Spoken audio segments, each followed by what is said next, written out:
It's game 2 of a 4-game homestand, and the Sea Unicorns and the Lake Monsters meet for the 10th and final time this summer on a Friday night back at Dodd Stadium. Good evening, baseball fans. Adam Plager alongside Logan Rundy. It's a fun night for baseball. The Sea Unicorns, they're home every Friday for the rest of the month of July, and you don't want to miss it. Another big matchup for Norwich. They're eyeing win number 20 of the summer here tonight. Last night, it was the Vermont Lake Monsters night here at Dodd Stadium. They take the opener 6-2 against Norwich, and they really had their way. Yeah, they really had their way all night, whether it was the offense. I thought the defense was exceptional, and more importantly, the pitching was probably the best we've seen over the last week from Vermont. It did start with their all-star Ethan Freed, and it did not stop until the night was over. Ran into trouble early, and the Sea Unicorns last night with a season-low 2 hits after arguably their best night offensively a couple of nights ago against Lowell. What'd you see in the approach at the plate? Well, they just didn't have one, simply. After those 2 runs in the second inning, I thought, we pressed a little bit when we got down against Vermont. I thought the energy was a little bit lower, and then with all that combined, just the at-bats weren't as quality as they were on Wednesday night, and it's a learning experience for this group, and it's relatively young, and being able to learn from last night and then take it in for the final 3 games of the weekend is what's going to be important. The second inning was the most productive inning of the night, but it was the only productive inning of the night for Norwich. Both their runs in the second inning, both their hits also coming in that second inning. What'd you see in the second, or arguably the first and second? Felt like there was some pressure against Freed in the early goings, and then he found his way into the night.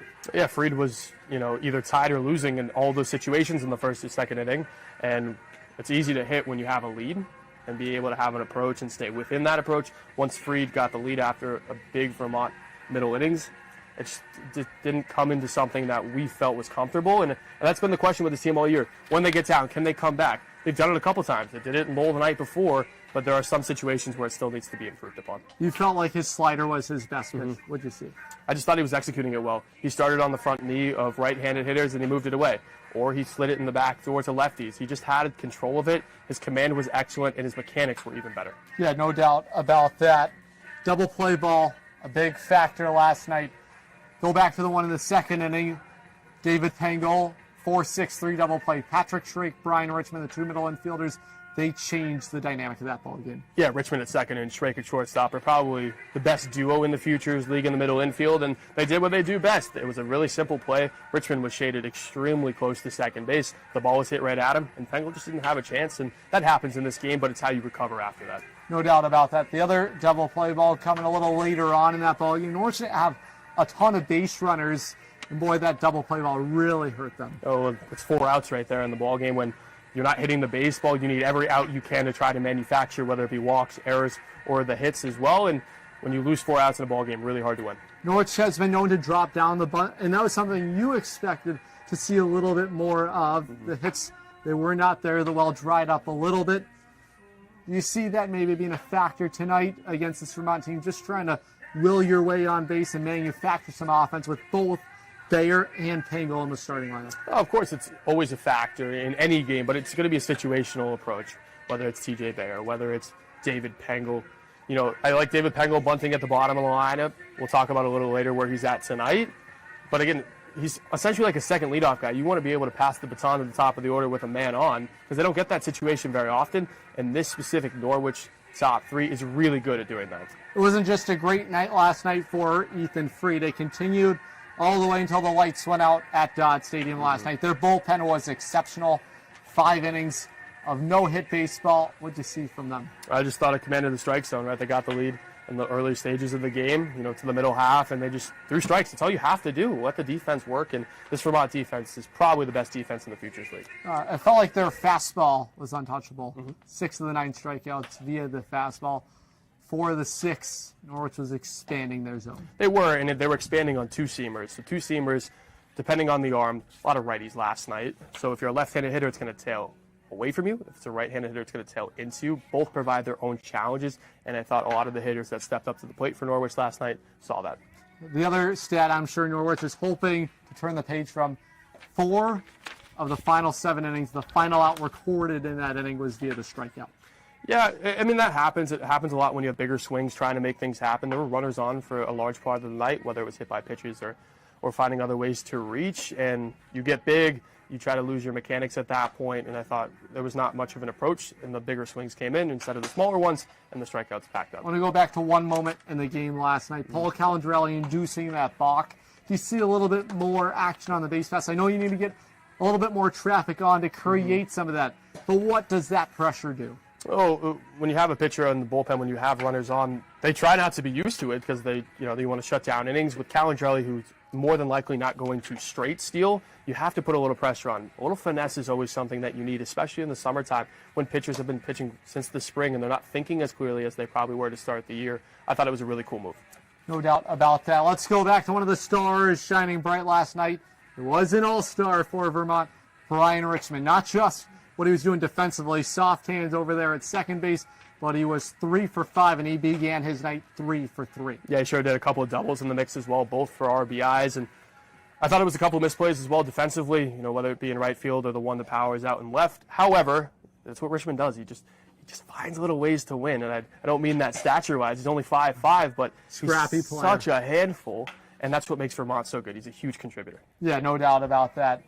Arguably one of his best nights, not just of the summer, but in his Futures League career, what he's able to do. He creates so much havoc when he's out there. The 2 doubles, you said it, 3 runs driven in. And how about this? He's 6. Check that. Against Norwich, we have it up here. 6 for his last 14. He is nearly batting .500 in his last 3 games against Norwich. Yeah, clearly there's a book that he has on Norwich, and I think it's the changeup. We try to mix it up. He's a very good fastball hitter.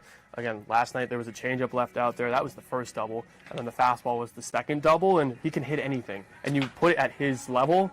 I don't mean that in a negative way, but anything at the knees for him is drivable baseball, and I just don't think we switched eye level a lot on him last night, and it paid off for him. Well, the good news tonight, Norwich will not have to worry about Brian Richmond. He is not in the starting 9 for Matt Fincher's group. But how about some of the positives from last night? You're always trying to build, trying to take a step forward. I thought the defense was certainly better last night. Yeah, really clean defensive night. Jackson Powers made a great play. I thought Calandrelli was really good behind the plate. Jones, I thought, made a couple of good plays coming in. Starting to contribute on that side of the baseball. It was really refreshing after the last week where the errors had started to pile up. Just the 8th time all summer Norwich has not committed an error. And that is going to be something Norwich has to continue. This is a team you cannot give extra outs to. You're absolutely right. You cannot. This lineup is too good. They're the best offensive team in the Futures League for a reason. They lead in hits, they lead in average, and there's a reason for that. No doubt about that. Big night here tonight, Friday night baseball. We'll enjoy some fireworks after the game. The Sea Unicorns looking to get their 20th win of the summer. Take our first time out of the Sea Unicorns Capital Property Group pregame show. On the other side, we'll send it downstairs with the manager, Zach Gitcher, on the Clubhouse Report. Sea Unicorn fans, want to watch the Sea Unicorns like a VIP? Book a Dodd Stadium luxury suite, perfect for business outings, birthdays, or a night out with friends. Enjoy indoor and outdoor seating, a flat screen TV, your own private server, and the option to pre-order from our catering menu, all while catching every pitch in comfort. Order your luxury suite today for just $500 for up to 20 guests, or go big with a double suite for $900 and bring 40. Don't miss out. Call now, 860-887-7962, and reserve your suite today. If you own rental property around here, you know how fast tenant calls, repairs, and rent collection can pile up. That's where Capital Property Group comes in. They handle everything: tenant screening, rent collection, maintenance, repairs, and day-to-day property and association management. Whether it's a long-term rental or a short-term property, they make ownership simple and stress-free. You own the property. They handle the headaches. Learn more at mycapitalteam.com. Capital Property Group, simplifying property ownership. We're really looking forward to the possibility of working together. Absolutely. We believe this could be a great partnership. Welcome to the Clubhouse Report with manager Zach Gitcher. Happy Friday to you. It's fireworks night. Hopefully some fireworks can come about it tonight. Offense was quieted last night. Just 2 hits in the same inning, a single and a double.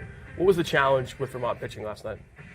I think they just the pitcher that they had out there. He's an all-star for a reason. He throws the ball pretty well, and I thought we almost had it. We almost got to him. And then we kind of laid off the gas a little bit after that. I think it was the second or third inning where we put up the 2 runs. Just a lot of quick innings from us where we didn't have deep at bats. We actually had a lot of loud contact. We were hitting the ball pretty well, just right at guys. So ball didn't fall our way really yesterday. Yeah, Ethan Freed was the arm on the mound for Vermont. You'll see him in Nashua next week. As we turn the page, I want to talk about something, about the week that maybe wouldn't show up in any of the scorebooks, and that's the kids camp from this week.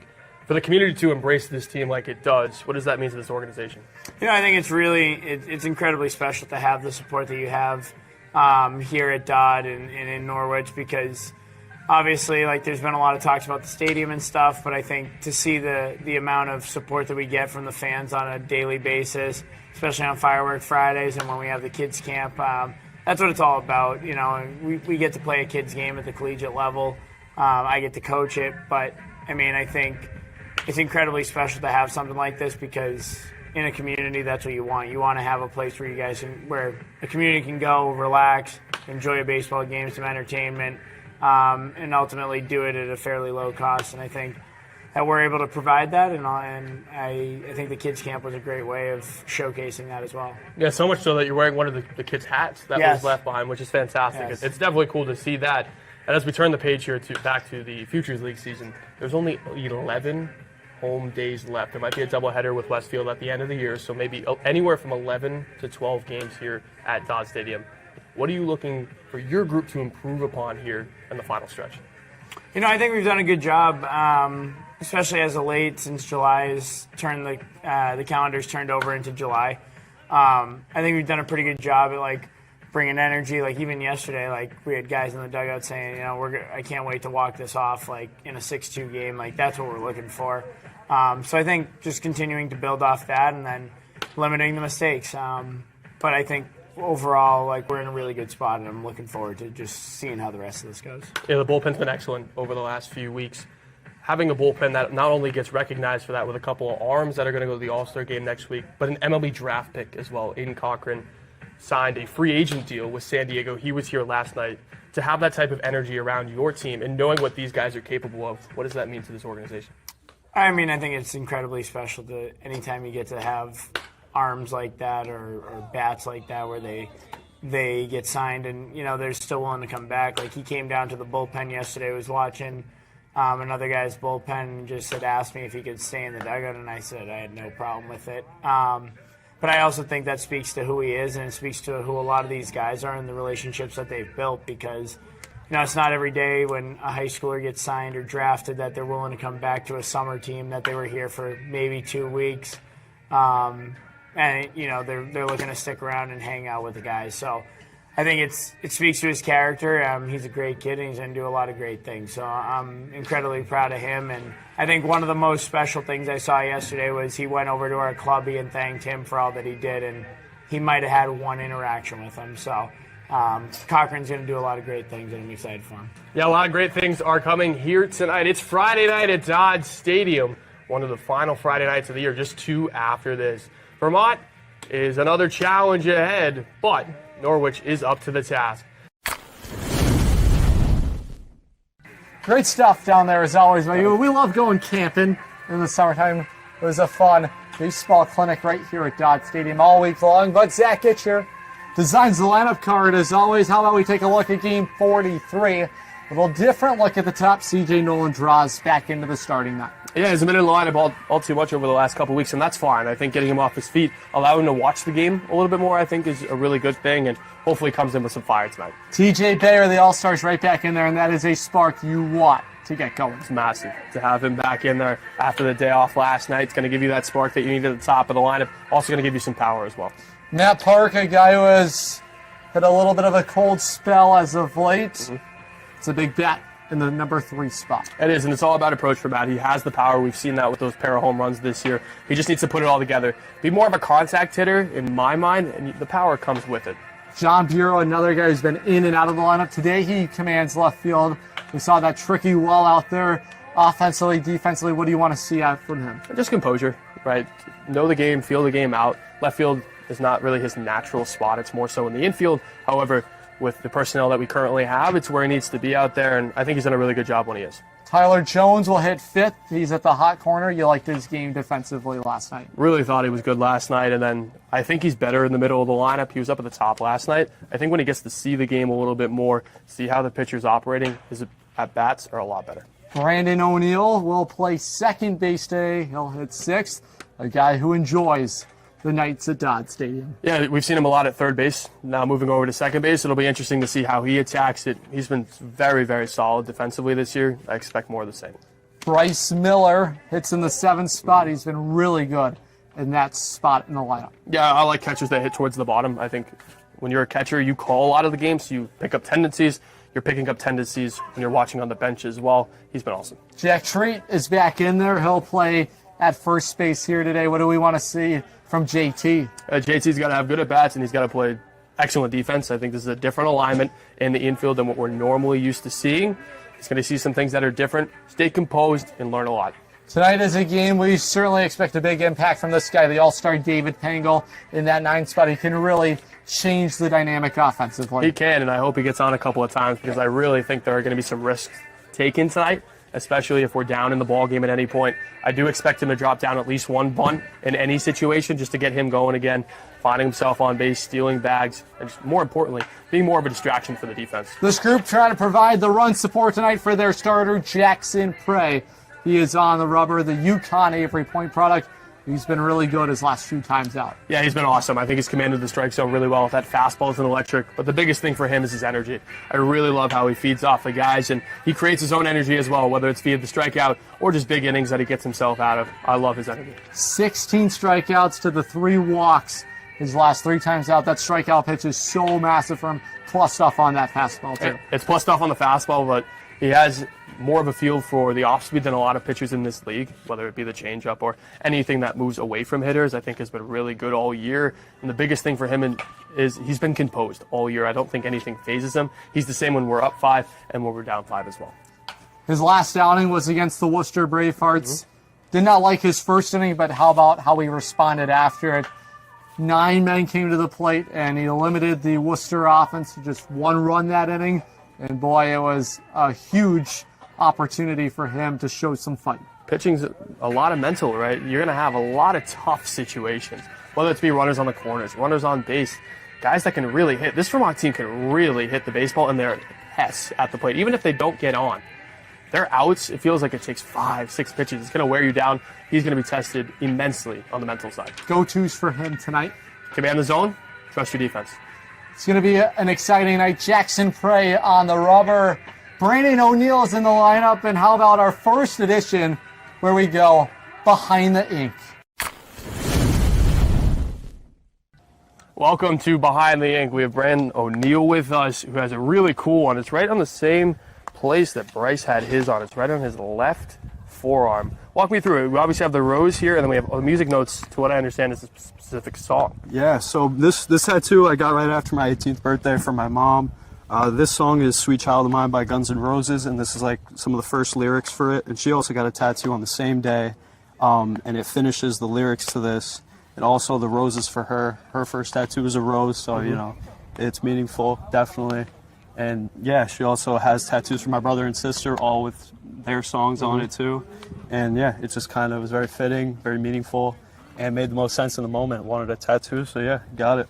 Well, take a look at it. That rose is pretty cool, right? You wouldn't have thought about it. You know, who knows what your journey could have had. And we're in the Rose City Rose as City, well. I know, same multiple type. Crazy. symbols. I'm going to ask you the same. Yeah.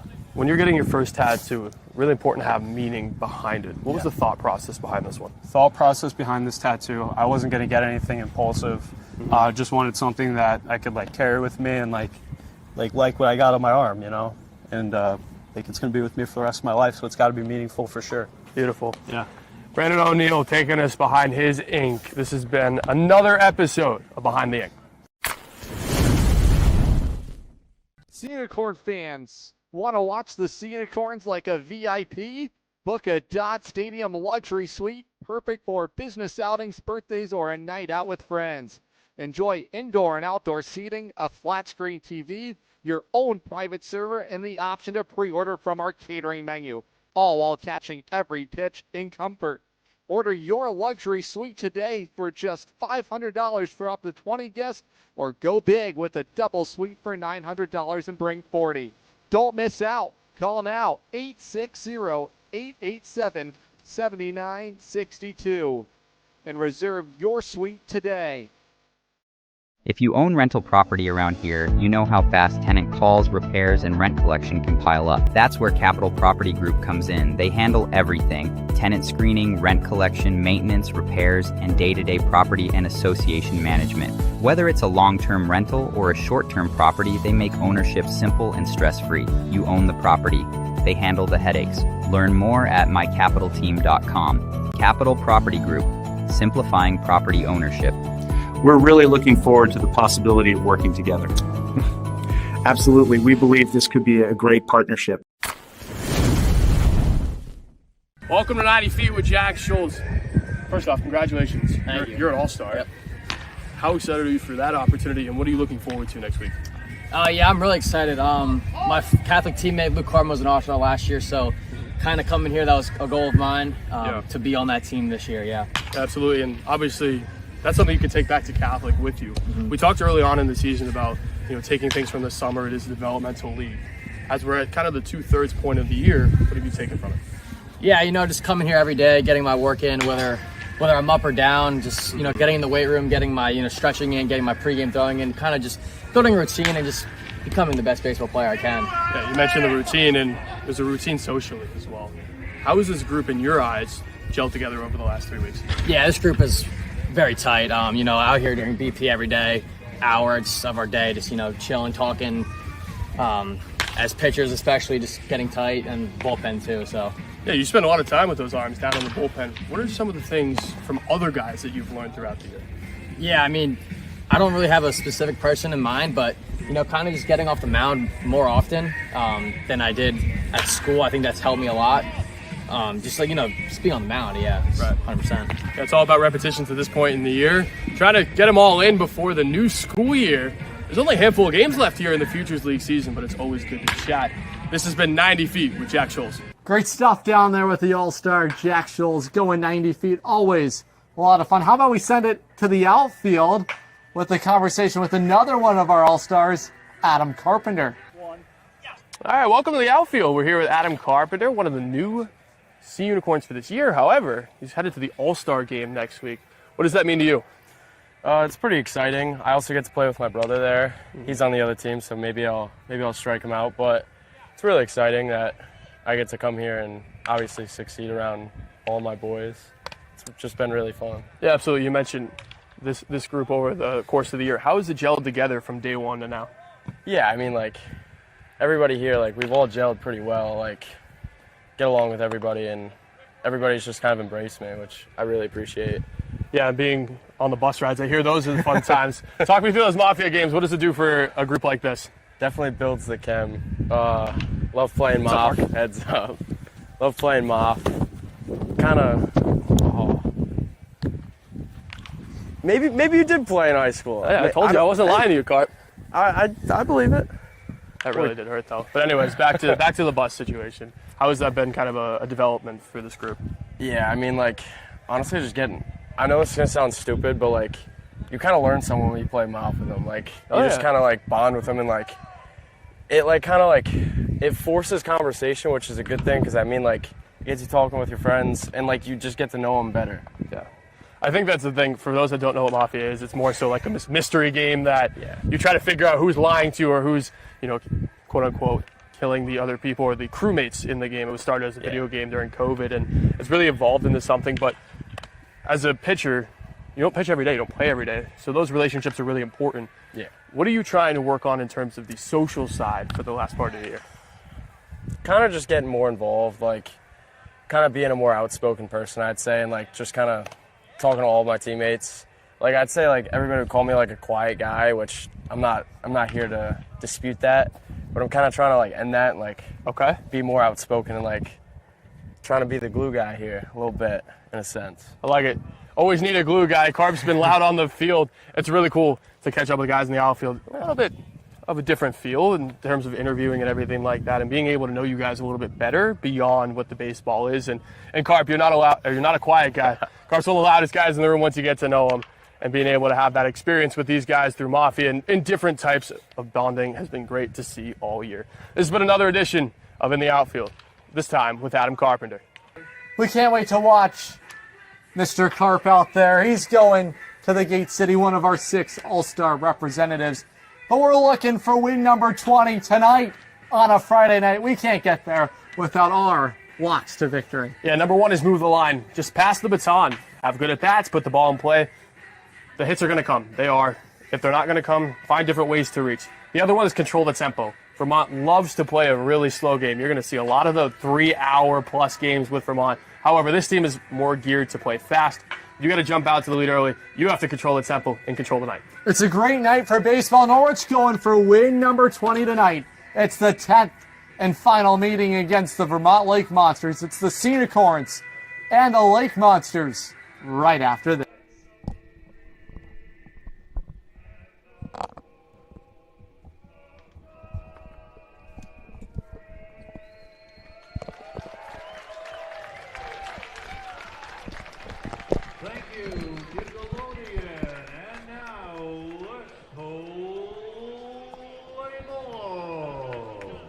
Norwich Sea Unicorn baseball is on the air from Dodd Stadium. Adam Plager alongside Logan Rundy on a Friday night. Sea Unicorns and the first place Vermont Lake Monsters. Norwich hoping to split this 2-game set. They hand the baseball over to the right-hander out of Yukon Avery Point, Jackson Prey, and boy, has he been good over his last 3 outings.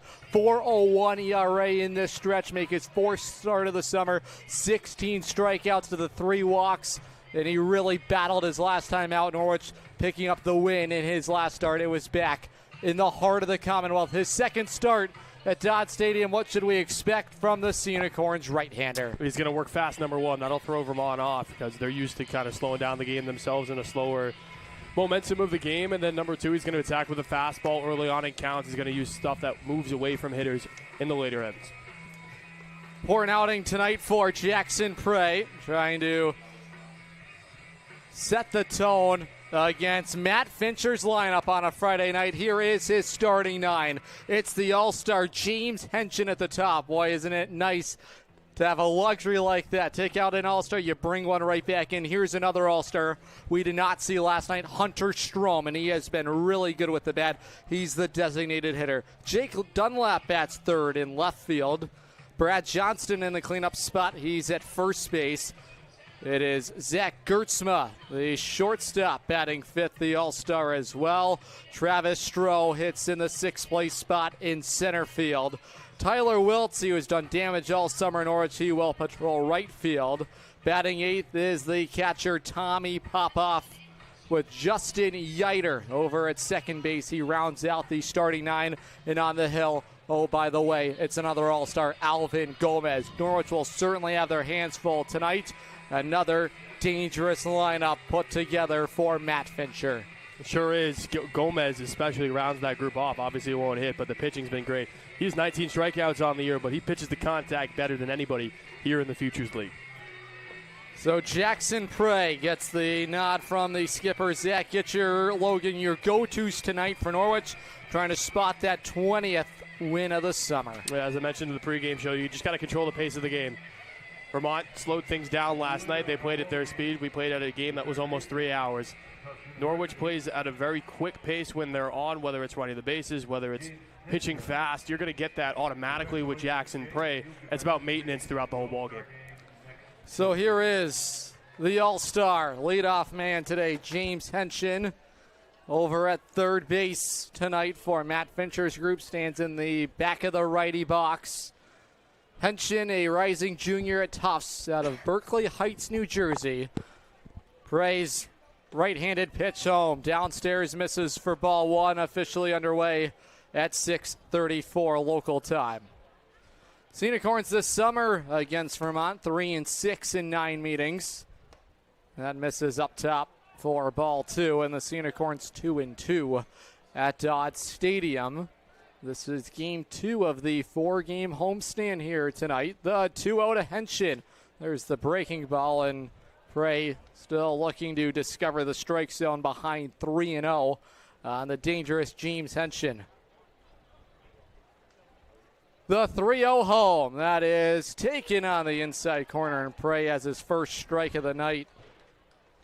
So important to work ahead early in these counts.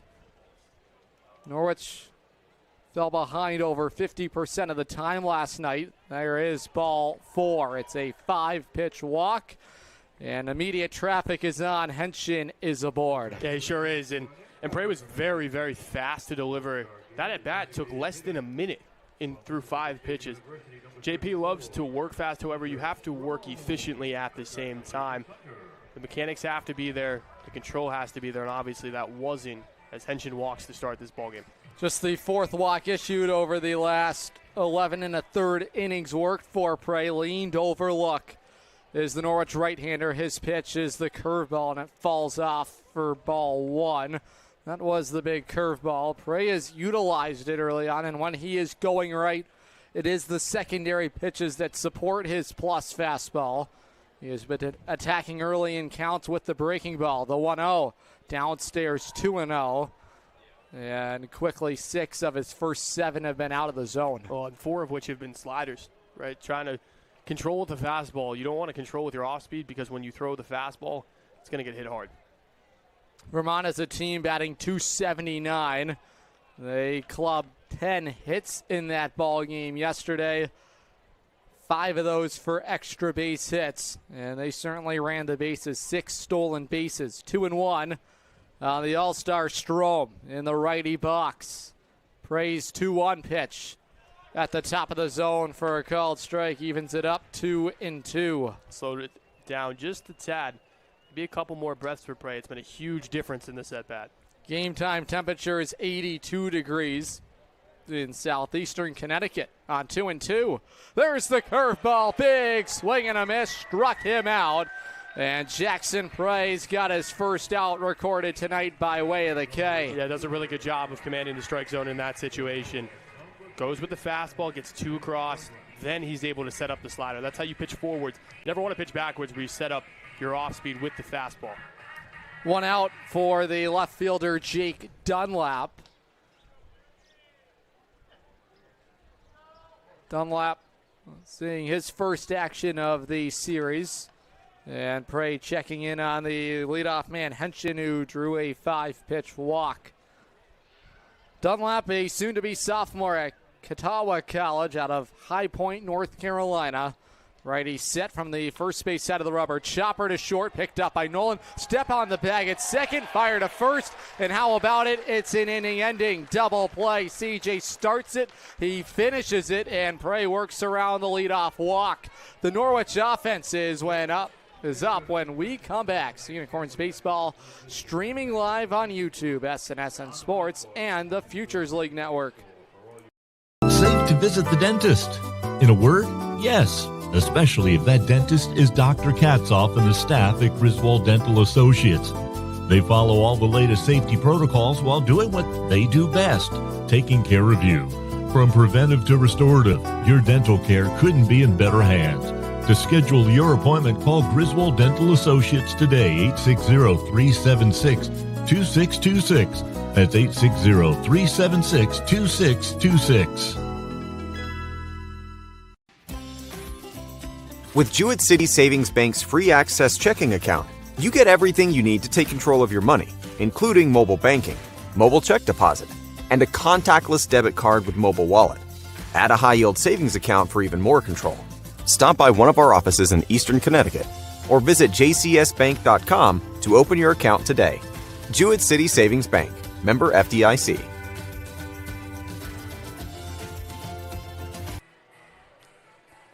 CJ Nolan turns an inning-ending double play behind Jackson Prey.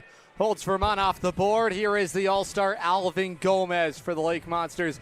Make his 8th start of the summer for Vermont. .279 is ERA.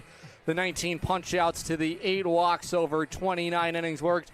Another tough challenge with the right-hander Gomez. So from Freed to Gomez. What should we expect from the Lake Monsters right-hander? Gomez doesn't throw as hard. However, his secondary pitches are what gets him. Good fastball, good changeup, but more importantly, just like Jackson Prey on the other side, a dominant slider. His last start was in Burlington against the WestField Starfires on July 12th. 4 innings, 7 hits, just the 1 run. He was masterful against Westfield. C.J. Nolan trying to start the train for the Norwich offense as he will greet Alvin Gomez, who is on the rubber today, junior at AIC out of New York City in the Big Apple.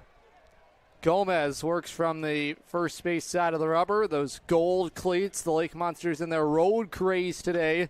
The Kelly Green numerals on the back. Chopper foul down the left side for strike 1.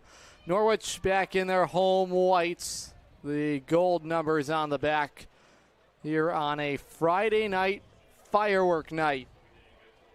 0-1 on the Sacred Heart products. C.J. Nolan, a guy who has been in and out of the lineup, and today gets the top spot in the order for the first time. He's the shortstop with Kenny Noe getting a chance to get off his feet.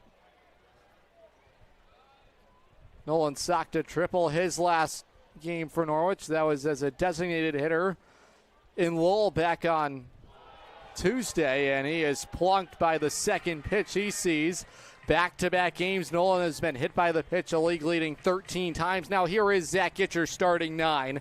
T.J. Bayer, the all-star, bats second in right field. Matt Park, the designated hitter, will bat third. John Bureau's in the cleanup spot for the first time in left field. Tyler Jones hits fifth at third base with Brandon O'Neill at second, batting sixth. Bryce Miller does the catching, batting seventh. Jack Treat at first hits eighth with David Pengel up the middle in center field. CJ immediately checked on by Gomez. Boy, I'm not sure if he has a magnet on him this summer, but more times than not, he has been wearing the baseball. It's a good thing as well. I think that builds confidence in a hitter. CJ hasn't had the year he's probably anticipating with the bat, but still finding ways to get on. He has a sizable lead. Fastball misses downstairs, 1-0. And 2 of the first 3, small sample size, but Gomez missing the zone. Last night, Vermont as a team, only 55% of their pitches were in the strike zone. Norwich did help them out. The pitch. Bouncer foul. Good life on that heater from Gomez. It does have some two-seam tail inside. A lot of Vermont pitchers have it. Natural spin anyways, but it seems to be more so just the fingers are a little bit more separated on the baseball when you have that. Even count, 1 ball, 1 strike on the Norwich right fielder, T.J. Bayer. Hitting over the 300 mark, 306 this summer, and he'll make his way to Nashua next Tuesday. CJ is the base runner on at first. It's even 1-1. And again, they're looking at Nolan. He has a massive lead right now over at the bag at first. Yeah, it might be a situation after a night with 2 hits that you send somebody in motion early, and CJ's definitely the guy that can make that possible. TJ last played for Norwich back on Wednesday in Lowell, and he clubbed a 2-run home run go-ahead blast. CJ started to go. He'll hold up. Count moves to 2 balls and a strike. Another big day for Bayer, who has really swung a hot bat for Norwich as of late. Hits in 3 straight games.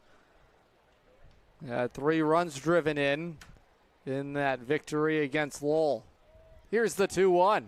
That's on the outside corner. Good spot for Gomez. That's going to be another challenge, as it was last night with Freed, is Gomez has really good spin late. TJ didn't see it till the end, until it caught the strike zone. With lefties, it's going to move away from them. Even count, 2 balls and 2 strikes. This is right back to the rubber. It is snagged by Gomez, and C.J. Nolan toast over at first. It is a double play of sorts, and there are 2 gone. Here is the Lake Monsters defensive alignment on a Friday night. James Henshin at third with Zach Gertzma at short. The right side of the infield has Justin Yeiter at second and Brad Johnston at first. The outfield left to right, Jake Dunlap, Travis Stroh, Tyler Wiltsey with the backstop today, Tommy Popoff. Here's the pitch home, launched foul. For strike one, it's Matt Park in the righty box, and both sides turning some double plays in the first inning. I really think that's going to allow Gomez to settle down. He seemed a little bit out of sorts with the runner on. Now with the quick double play, I think he's going to lock in here. He is an all-star for a reason, and he has quickly retired hitters all summer. It's taken up top. Look good from here. I did not know where that missed. It must have been just a little bit up on those letters. Even count on the Quinnipiac Bobcat, Matt Park. Here's the offering home. Tied him up. Big swing for strike two. Yeah, let's take a look at this really quick. So Matt Park trying to keep everything inside. We'll be right back. That's the double play. No problem as TJ Bayer just hit it right at Gomez. However, Park just became explosive in that final swing. The 1-2 popped him up behind the plate. Popoff loses the mask by the mesh. She'll make the grab on it. And it is a scoreless frame for Alvin Gomez. We go to the second. Scoreless in Norwich. Sea Unicorns Baseball is streaming live on YouTube, SNSN Sports, and the Futures League Network. Court fans, want to watch the Sea Unicorns like a VIP? Book a Dodd Stadium luxury suite, perfect for business outings, birthdays, or a night out with friends. Enjoy indoor and outdoor seating, a flat screen TV, your own private server, and the option to pre-order from our catering menu, all while catching every pitch in comfort.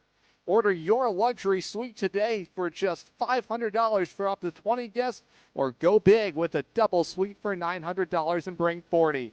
Don't miss out. Call now, 860-887-7962, and reserve your suite today. If you own rental property around here, you know how fast tenant calls, repairs, and rent collection can pile up. That's where Capital Property Group comes in. They handle everything: tenant screening, rent collection, maintenance, repairs, and day-to-day property and association management. Whether it's a long-term rental or a short-term property, they make ownership simple and stress-free. You own the property. They handle the headaches. Learn more at mycapitalteam.com. Capital Property Group, simplifying property ownership. We're really looking forward to the possibility of working together. Absolutely. We believe this could be a great partner. We go to the second inning tonight. Have not had a chance to meet the Norwich defensive alignment. Let's take a moment for that. It is Tyler Jones over at third base. C.J. Nolan is the shortstop. Brandon O'Neill at second, and Jack Treat at first. The outfield left to right. John Bureau in left, David Pengel up the middle and center, and E.J. Bayer back in there, help patrol right field. Bryce Miller doing the catching here today with Jackson Prey on the rubber. Here is the cleanup man, Brad Johnston, backed up inside with ball one. JP's got to slow down the game here. He's just going way too fast. And he's losing control of a lot of pitches. Behind 1-0. That's down and away. Similar start to his first inning. And a hitter's count for Johnston. Weird analysis here, but I actually like when there are runners on for JP because it allows him to cognitively slow his brain. Here's the 2-0 pitch. That's just inside, 3-0. This at bat has been 17 seconds. You have to slow down the game here a little bit. I know we were talking about speeding it up, but there has to be a happy medium. Way behind 3-0. That's on the inside corner, and a spitting image of the leadoff man he faced tonight. Very similar spot for that first strike back in the count. On 3-1 to Johnston. That's popped up over our heads onto the luxury suite deck. Strike two. Just find a way here. Bryce, knowing the situation on the fastball, he's definitely going to dive that slider to the outside. Johnston over at first base, second consecutive game. He's in the starting lineup. Everyone up on the Vermont dugout. That tails away outside, ball four. Another leadoff walk issued by Prey. Johnston's aboard. It'll bring up the shortstop, Zach Gertzma. Gertzma's dangerous. Vermont might bunt in this situation as well, just trying to get off to an early lead. They'll be headed out of town tonight as well, so not trying to make it too late of a night. This is a Vermont team that finds a plethora of ways to score their runs. Gertzma, a riser to Mississippi State out of Berkeley Heights, New Jersey. Takes the big bender for a called strike. Looks like more of a curveball in that situation. A lot of the other pitches are sliders. Count is no balls and a strike, right on right matchup. There's another big bender for strike 2. Hey, Gertzma got big. Similar to what Norwich has been doing the last 10 innings or so, is swinging out of their shoes, and his chest ended in line with praise. Gertzma has power, 4 home runs, has driven in 16. Prey way ahead of him. Here's the 0-2. Checked his swing. He did hold up. Taken for ball 1. Try to ride that high fastball. Gertzma batting .297 this summer for Vermont, his 20th game. On 1-2. That is lifted to right field. It's going to get down for a base hit. Corner to corner as Johnston will get the stop sign there. Wide turn around the first base bag. And Gertzma just shoots it out to right field. And there are men at the corners and still nobody out. Yeah, this is an awesome piece of hitting from Gertzma. If you're a young hitter, watch this. Takes a slider, sits all the way back, and just throws the hands at it. TJ Bayer, of course, has no chance. However, does a great job to hit O'Neill on the cutoff to save an extra base. So runners are at first and third for the center fielder, Travis Stroh. And Norwich trying to work their way out of a predicament in the hands of Prey. The pitch outside, fastball missing for ball 1, and the command struggles early have put him in a daunting situation, with Johnston quickly going corner to corner on a softly hit opposite field single that Gertzma stayed back on. Another righty in the box in Stroh. Back in the lineup for the second consecutive night. The 1-0. That's in the air, popped him up foul, leaving the count a ball and a strike. Yeah, I wouldn't be surprised if Gertzma takes off here at first. I would throw down if you're Bryce Miller. If the run scores, whatever, but it gets hopefully an out and it clears the bases all in one. Stroh was 1 for 4 with an RBI yesterday. Here's the 1-1. Jammed him in tight for strike 2. Miller has a really good pop time, catch and throw ability, has been elite defensively. Has thrown out a couple of base runners trying to swipe extra bags. Treat is holding on. Gertzma at first. Aboard at third is Johnston. It's a ball and 2 strikes. Hopping around Gertzma, the 1-2 home. Outside 2-2 on Stroh. It's been the one thing for JP so far. He hasn't really had a pitch to wipe hitters out. Strom struck out in the first, however, it was more a mechanical issue on his end. That slider's got to get buried here. Make it appetizing for the hitter. Prey trying to dance around traffic. The 1-2 popped him up, in on his hands. Shallow right field. Bayer calling for it. Will make the catch on it. Tagging from third, Johnston. The throw coming home is tardy. RBI sac fly. Travis Stroh, he's driven in a couple of runs in back-to-back nights. And the leadoff walk makes it 1-0. Yeah, really good piece of hitting there from Stroh and Gertzma back-to-back. Both go the opposite field. All you need is this ball 250 feet. Gets about 220. Good enough, though, with Johnston's speed and an easy run. Vermont takes the lead early on. It'll bring up the corner outfielder Tyler Wiltsey, who's back in the lineup today for Vermont. And he's taking for ball 1. I don't know where it missed, but a little up. Prey is forced again to work from behind. Not a dangerous sword in the lineup. Just one out, a man on. That is Gertzma on at first. Another righty in the box. Here's the 1-0. Miller thinking about throwing it, lost the handle of it. Count is even, a ball and a strike. I know Bryce loves to throw it, but you have to really think the game here. Jack Good. Treat being a left-handed thrower, if that ball's on the outside of the bag, much harder to get his glove over. Wiltsey has hits in 5 straight games. Here's the 1-1. That is line, bouncing ball to short. Nolan to second for 1. Relay throw to first. And the Sea Unicorns have turned double plays in back-to-back innings. A twin killing ends the Vermont second. The Norwich offense when we come back. Sea Unicorns baseball is streaming live on YouTube, SNSN Sports, and the Futures League Network. Huge shout out to Bacchus Hospital for partnering with Griswold Middle School to give 8th grade students an unforgettable hands-on experience through Dare to Care. Students explored the critical care unit, emergency department, Lifestar helicopter, and American ambulance while taking part in interactive safety activities like impairment goggles and stop the bleed training. These real-world lessons are helping empower our youth to make safe, healthy decisions and learn valuable life-saving skills. From all of us at Griswold Pride, thank you to the doctors, nurses, first responders, and staff who made this incredible day possible. Together, we're building a safer and stronger community. Jewett City Savings Bank gives you 2 ways to pay for purchases, while also keeping your accounts and your money secure. Use our contactless debit card or add the card to the mobile wallet on your phone. Both give you a fast, safe, and easy way to check out. To learn more, stop by one of our offices in Eastern Connecticut or visit jcsbank.com. Jewett City Savings Bank, member FDIC. C.J. Nolan has helped turn a couple inning-ending double plays tonight. Go to the bottom of the second. It's the All-Star Alvin Gomez on the rubber, wrapping up his warm-up tosses. And for a little more on the right-hander, we send it over to our team reporter, Logan Rundy. Over to you. Thanks, guys. Alvin Gomez takes the mound for inning number 2. After the sac fly scores a run in the top of the second, Gomez hasn't lost a game all year with the ERA in the mid-2s. He's been excellent. The fastball is how he will start hitters. The changeup is sometimes used as a setup pitch. However, that slide is what gets hitters out. It's a very stat we saw last night with Ethan Freed.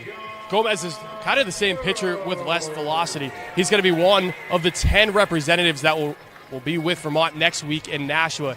Adam, this staff for Vermont and the position players as well, some of the best this league has ever seen.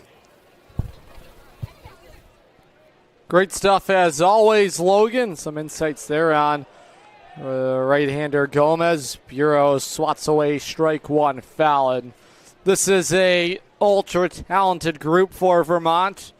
They find a variety of different ways to win ball games. And they just wear you down over the course of a night. Ahead, no balls and a strike on the left-handed hitting John Bureau. In left field today, thought about it. He held up his swing. Even the count, a ball and a strike. Another competitive pitch tonight for the right-hander Gomez, who just nearly missed with ball one. Norwich and Vermont battling for the 10th and final time. That's in there for a called strike. And ahead is Gomez on the Norwich cleanup man. Bureau, Jones, and O'Neill is the trio due up for Zach Gitcher's group, trying to spot their first hit of the ball game. In the air, down the left field side. It's hooking down the line. It's a fair ball. It just stayed fair. John Bureau out to the left field wall, and Norwich has their first hit of the ball game to the opposite field. It just stayed fair. Yeah, the opposite field for both sides has been the theme of the game. This fastball is just going to run outside. JB throws the hands on it, keeps the weight distribution back, tucks you right inside the line.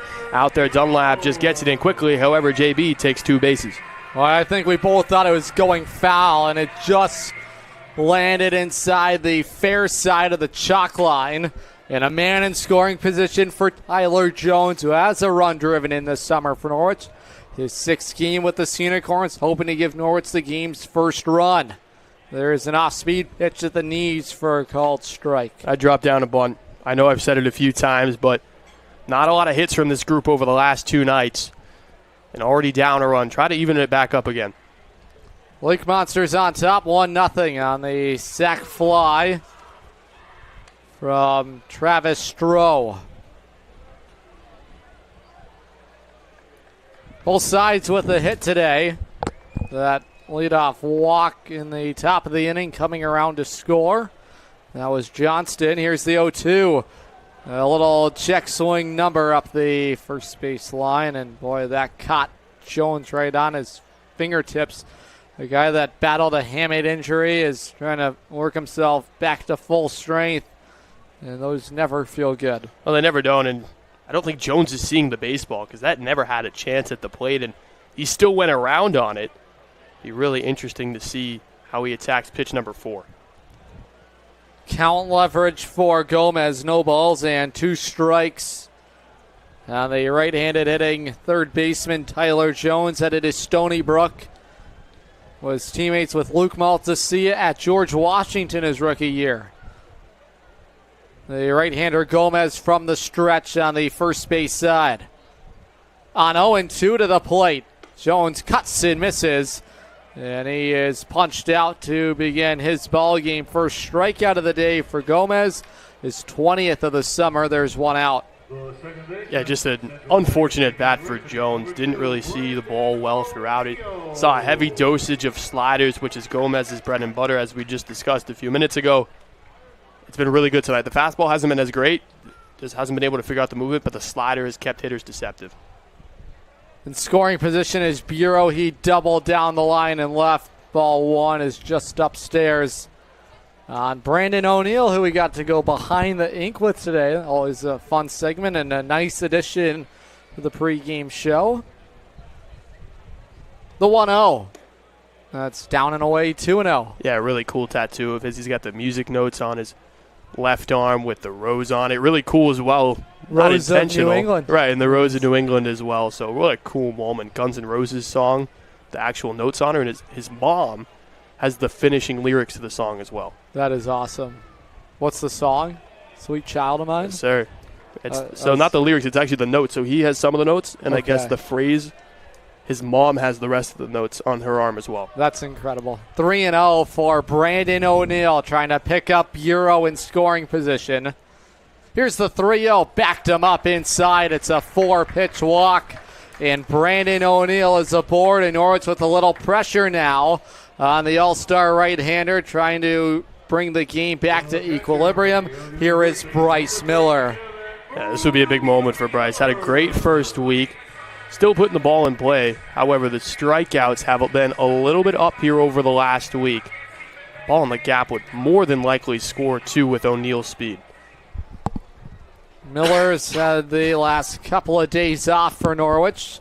He is rested, and a guy Norwich has relied heavily on since he's made his entrance. He's taking for a called strike. Gomez doing a really good job of locating where the home plate umpire likes the pitches. It's all been inside so far. Right on right matchup. Here's the 0-1. Inside 1-1, and he has been activating the inside part of the plate, has recognized where the strike zone is tonight. And Miller's going to have to get his hands in a hurry. He wants to put something in play. They are trying to jam him inside. Looking in for the sign, Gomez back at the runner. 1-1 pitch up top, 2-1. He went outside. And Gomez just hasn't been as sharp as he usually is. I don't know if it's a matter of mechanics or just pure location. Miller, a two-time area code games participant before making his way to Yale. Part of MLB Develops for 4 years. Has also been on MLB Network. They interviewed him. His journey out of Matt Carmel High School in San Diego, California, and was a top catching prospect before he made that commitment to Yale. And he has been bright defensively in his short tenure in Norwich. 2-1, 2 strikes on Miller, waves and misses for strike 3, and Gomez fanned him with a breaking ball. So another breaking ball. Miller went down on this once last night as well. That elevated slider, he just doesn't see well. I don't know for what reason, whether it might be the elbow guard or just the tunnel. Gomez knew it. He goes upstairs, and good night. 2 strikeouts here this frame for Gomez, who has wiped away a couple Sea Unicorns after surrendering the leadoff double to John Bureau. Now Jack Treat trying to pick him up. He's taking at the knees for a called strike.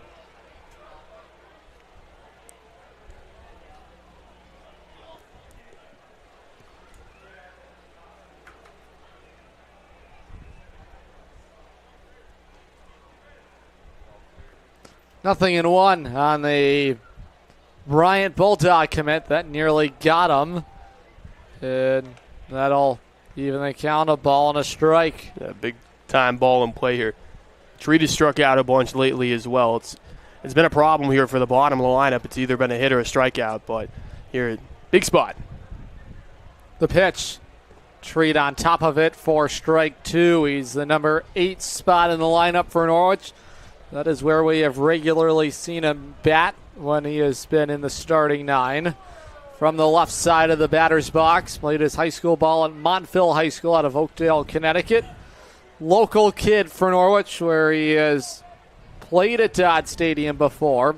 Very familiar here. Waves and misses at strike 3, and Gomez punches out the side after surrendering the leadoff double. We go to the third tonight, 1-0 Vermont on the Futures League Network and streaming live on YouTube, SNSN Sports. Dinosaur Place is roaring fun for all ages. Have you ever driven by the Big Dino on Route 85 in Montville, Connecticut? Stop in and check out what's behind the fences. Jurassic adventures await you. The Dinosaur Place is the largest dinosaur-themed family fun park in New England. A lot of value for one-of-a-kind attractions. Over 100 life-size dinosaurs, nature trails, and playscapes. Visit our popular T-Rex Tower and zero-depth dino-themed splash pad. Plan your next adventure. Go to thedinosaurplace.com. Looking for the perfect shed? Come to SCR Structures and Sheds in North Franklin. Whether you're buying or renting to own, we've got you covered with 90 days, same as cash, and guaranteed price matching on any competitor's advertised shed of the same quality. That's scr-structures.com. That's SCR Structures and Sheds, built right, priced right here in North Franklin. scr-structures.com. Alvin Gomez, as advertised in that second inning of work. Norwich held to just the one hit. Go to the third inning tonight. Season flying by already, game 43. A closer look at the remainder of the schedule. We send it over to Logan Rundy. Logan, over to you. Thanks, Adam. Not a lot of games left in this home schedule. Lowell coming to town tomorrow for a 6:30 start. Westfield will be here on Sunday.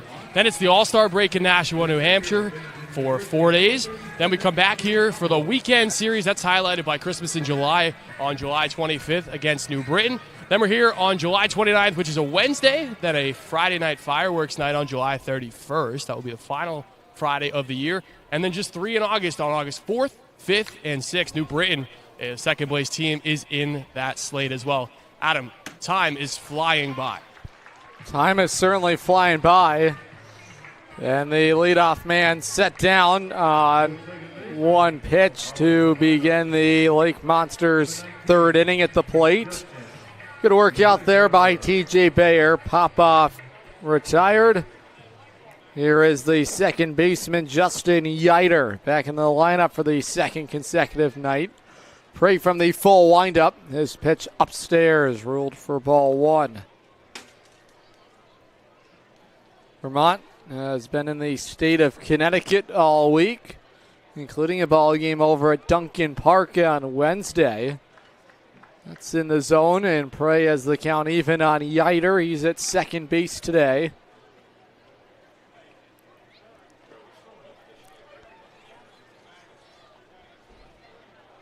Top of the third inning here tonight in the Rose City. 1-0 Vermont on top over Norwich. The RBI sac fly from Travis Stroh is the difference in this ball game. The pitch home inside 3-1. Logan Rundy right back with us here tonight in that broadcast booth. And how about those insights on that schedule? Summer is flying by. Yeah, not much left at all. That home schedule is not very long, right? You feel like we played on the road a lot. However, just the games are ticking by at this point. Less than 20 to go. There's always time to make a schedule for your next teeth cleaning, and at Griswold Dental, you're more than a patient. You're a part of the Griswold Dental family. Find out more at griswolddental.net. That'll flip the lineup card over. Henshin, who walked back in the first inning. A 5-pitch walk by Prey. It is the third walk issued already today. Prey averaging a walk per inning. So traffic back on, but you've liked him more from the stretch. Much better. Norwich has turned a couple double plays behind him already today to wrap up both frames. Here is James Henshin, the 1-0. There goes the base runner, swatted foul. Boy, it was a huge lead for Yider, and he would have gone cruising into second. Henshin not make contact with that. Instead, Yider forced to retreat back to the first base cushion. Henshin walked his first time up on 5 pitches. Yider only has 2 bags. It was interesting that they sent him in motion. I think it was a hit and run. Even count. Another check-in from Prey. That squirts away. Starting to go was Yider, and Hill stays planted over at first. Boy, the walks have been raised tonight for Prey. Anything you've noticed in his mechanics? I know it's been working a little quick. Yeah, the only thing I can really see is he's just not getting extended, but I think it's more the pace than anything. Here's the 1-1. Downstairs, good snag back there by Miller. And the count moves to 2 balls and a strike on Henshin. Yeah, I just noticed on that last pitch, too, the arm's not getting extended. He's kind of shorter arming it, putting all the pressure on that elbow. And when you don't reach all the way, as you saw, the ball's not going to get to the plate. The pitch, that's just below the zone, and the count moves to 3-1, and in danger of walking back-to-back men with 1 out is Prey after retiring Popoff on 1 pitch. A beautiful night. Major League Baseball's full slate is back after the All-Star break. A lot of baseball around this area tonight. The 3-1. That's in the air, right field. TJ Bayer sizing it up, and there are 2 away. Bayer's been a busy man here in this 3rd inning. Fans looking to quench your thirst? Well, every Thursday at Dodd Stadium is a Thirsty Thursday. Thanks to our good friends at Narragansett, you can enjoy $2 beer specials. Just 1 more Thirsty Thursday remaining, Logan. Can you believe it? Summer is flying by, and that final Thursday home game is the final home game of the summer on August the 6th when the Unicorns host the New Britain Bees, 6:30 local time, the Battle of Connecticut. For all your ticketing information, it is GoSunicorns.com, or you can call the Dodd Stadium front office. 0-1 on Hunter Strom. Prey's got to use the shadows to his advantage. The pitch spiked downstairs, and again Miller forced to block it. He has been tremendous back there tonight. A lot of Major League Baseball. We were just talking about, I believe the Dodgers are at Yankee Stadium in New York. Boston has won 10 straight. They just got underway looking for 11 against Tampa Bay. The playoff race continuing to heat up, and going around that time was Strom for strike 2. Good chase pitch there for Prey. And when he is going right, he gets those kinds of swings. Really fooled Strom, who struck out his first time up. A gorgeous night for baseball here in Norwich. There goes the base runner at first. That is cut on and fouled away. And battling here is Strom with 2 strikes. Another hit and run put on by Vermont, trying to move into scoring position. That's Yider who is in motion. Yeah, Yider's going on first move. He's not even waiting to see if Prey's going to throw over. We'll see if he runs again. It's a ball and 2 strikes on Strom, and Prey again checking in. He was moving on first move. That's what happens when you get leaning a little bit. Any flinch you see from the pitcher, you're going to bounce the other way. Tall enough and lucky enough to get back. It'll keep this inning alive. He's not going this time. That is swung on and missed. Struck him out. Jackson Prey with the wipeout slider wipes away Strom. We go to the bottom of the 3rd. Norwich trying to get going offensively on the Futures League Network and live on YouTube, SNSN Sports. Safe to visit the dentist. In a word, yes, especially if that dentist is Dr. Katzoff and the staff at Griswold Dental Associates. They follow all the latest safety protocols while doing what they do best, taking care of you. From preventive to restorative, your dental care couldn't be in better hands. To schedule your appointment, call Griswold Dental Associates today, 860-376-2626. That's 860-376-2626.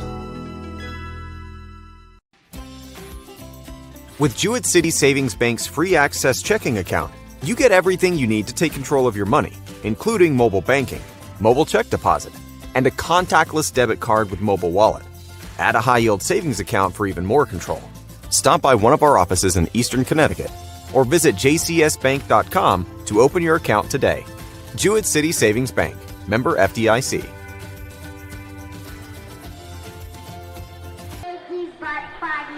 Let's go, Logan. We go to the bottom of the third inning here tonight. It's the Sea Unicorns and the Lake Monsters on a Friday night. It's Alvin Gomez, who's been working efficiently today, has surrendered just the one hit. Pray with the strikeout of Strom to work around that one-out walk back in the top of the inning. It is 9-1-2 due up for Norwich. Trying to sort things out offensively. Yeah, sure are, and these shadows aren't going to help it, especially with Gomez's slider that moves away from right-handers. He's going to see 3 right-handers to start his inning. Here is David Pengel trying to jumpstart the Norwich attack. And he is an all-star for the Sea Unicorns, headed to Nashua next week. How about this Lake Monster group? They have a number of all-star selections not in their lineup here today. No Brian Richmond. No Elias Huber. He has not played all series. No Thomas Moss. He was in there yesterday. Elias Huber as well. That's down and away, 2-0. And Pengel in a hitter's count. Yeah, Fincher's got every tool he could ever want in that Vermont dugout. Being able to replace all-stars for all-stars is always a good sign. It's a sweet luxury to have. Quickly 3-0 Gomez behind David Pengel. These two guys will see each other in Nashua next week. The Unicorns with 6 all-star representatives of their own. The MLB All-Star game wrapping up earlier this week in Philadelphia. And they all signed the Declaration of Independence. So sick. For 250? Yes. Unbelievable. It was a great scene. It's when they got introduced, right? Yeah, the starters Unreal. all signed the Declaration of Independence. The 3-1. That shatters the bat of Pengel. Popped him up. It is a shoestring catch over there at second for Yiter. And Pengel is retired. I tell you what, if that touchdown, Pengel would have legged it out. Oh, sure would have. Firewood right off the bat. Really good pitch there by Gomez. And at second base, Yiter just makes a nice shoestring catch. Leadoff man retired in the Norwich third. Top of the order, C.J. Nolan. He was hit by the pitch his first time up. Fans, before you come to the ballpark, stop by Charlene's Diner, Main Street, Jewett City. For delicious breakfast or lunch, order what you want, eat what you get, only at Charlene's Diner, Main Street, Jewett City. Here is CJ. Hoping to find himself back on the base pass, and he is wiped out with strike one. It sure is. That slider's been money ever since the first inning where he ran into a little bit of trouble after he hit Nolan. Got that double play, and ever since, he's been settled in. Both sides with one hit aside. The pitch. That is in the air, out to left field. Carrying out there, still moving back. It's over the head, it's off the wall. C.J. Nolan rounding second. He's going to try and leg out a triple. That throw coming in, missed the cutoff man. And C.J. Nolan starts the Norwich surge in the third. He goes to the left center field alley, and Norwich says the game-tying run 90 feet away. Yeah, what a piece of hitting by Nolan just to pull it. Dunlap does a great job of playing it off the wall. However, a massive mistake as the cutoff was the other way. That's Gertsema. Nolan realizes that, an easy sliding triple. So CJ has triples in back-to-back games, and a costly mistake for Vermont. Bring in the corners for the All-Star player, and he has been great in this spot, producing runs. The pitch, Gomez just missed inside. He has been hovering around the inner edge against righties tonight, and he's just up top with ball one. Much different pitcher with a runner on. Prey embraces it. Gomez not as sharp. Right on right, the 1-0. That's on the outside corner. Good fastball life, and that'll even the count. Yeah, it's interesting, this alignment. You got Yiter and then Gertzma, who are back, and then you have Johnston and Henshin that are in on the grass. Set up inside is Popoff, the 1-0. That is in the air. Little floater. It's going to be caught over there at second by Yiter, and it will freeze CJ. There's one out. Yeah, same thing with David Bengal. Just gets a good pitch, with Gomez working in on the hands of right-handers. Two-seamer. Bayer's laid on it. Good leap over there by Yiter. Thought CJ was going to tag. Good decision not to as Popoff makes the catch right in front of the plate. Here is Matt Park, the designated hitter. He popped out to the catcher his first time up. Norwich trying to make good on the one-out triple from C.J. Nolan. Now 2 outs in the inning after the pop out of Bayer, and Gomez trying to make it 3 innings of shutout baseball. Norwich is out hitting Vermont with a couple of hits, and they have both been for extra bases. Gomez from the stretch is 1-0 on the outer black. Oh, he has dotted his edges tonight. Yeah, he really has done a good job, and he's done it with a variety of different pitches. Changeups dove out of the zone, the fastball's on the inner quadrant, and then that slider's on the outer quadrant. Here's the 1-1. Downstairs, 2-1. This is a big at-bat. If Matt can reach, John Bureau is already doubled tonight. Saw Gomez very well in his first at-bat. Hitters count for the Quinnipiac Bobcat. The pitch, this is in the air, out to left field. It'll hang up. Jake Dunlap will haul it in, and the Unicorns strand their one-out triple. 3 scoreless innings tonight for Gomez. We go to the 4th, 1-0 Vermont. On the Futures League Network, it is streaming live on YouTube, SNSN Sports. Corn fans, want to watch the Unicorns like a VIP? Book a Dodd Stadium luxury suite, perfect for business outings, birthdays, or a night out with friends. Enjoy indoor and outdoor seating, a flat-screen TV, your own private server, and the option to pre-order from our catering menu, all while catching every pitch in comfort. Order your luxury suite today for just $500 for up to 20 guests, or go big with a double suite for $900 and bring 40.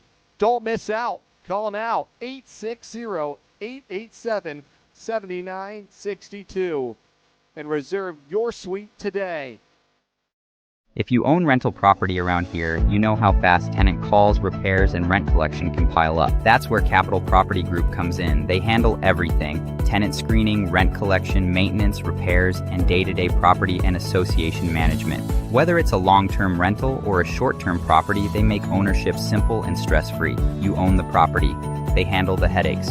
Learn more at mycapitalteam.com. Capital Property Group, simplifying property ownership. We're really looking forward to the possibility of working together. Absolutely. We believe this could be a great partner. This ball game is rolling right along tonight. We go to the 4th inning, 1-0 Vermont on top. Fans, we can't wait to see you back tomorrow night at Dodd Stadium. It's the Lowell Spinners in town, and it's a commemorative cup giveaway for the back-to-back-to-back Future League champion Unicorns. The Norwich Sea Unicorns are teaming up with New England Brewing to bring your back-to-back-to-back champion commemorative cup giveaway. The first 500 fans 21 and older will receive a Sea Hag IPA cup with the Sea Unicorns 3-peat championship logo. This is lifted in the air. Out to right center field. David Pengo will squeeze it. There are 1 away. Our first 500 fans 20 and younger will receive a Kona Ice Cup with the back-to-back-to-back championship logo. The gates open at 5:30, and first pitch tomorrow night, 6:30 against the Spinners. We can't wait to see you back in the Rose City. GoSeaunicorns.com. We got to get our hands on one of those. We will. We must. Have to. I'm going to eat the Kona Ice after that, too.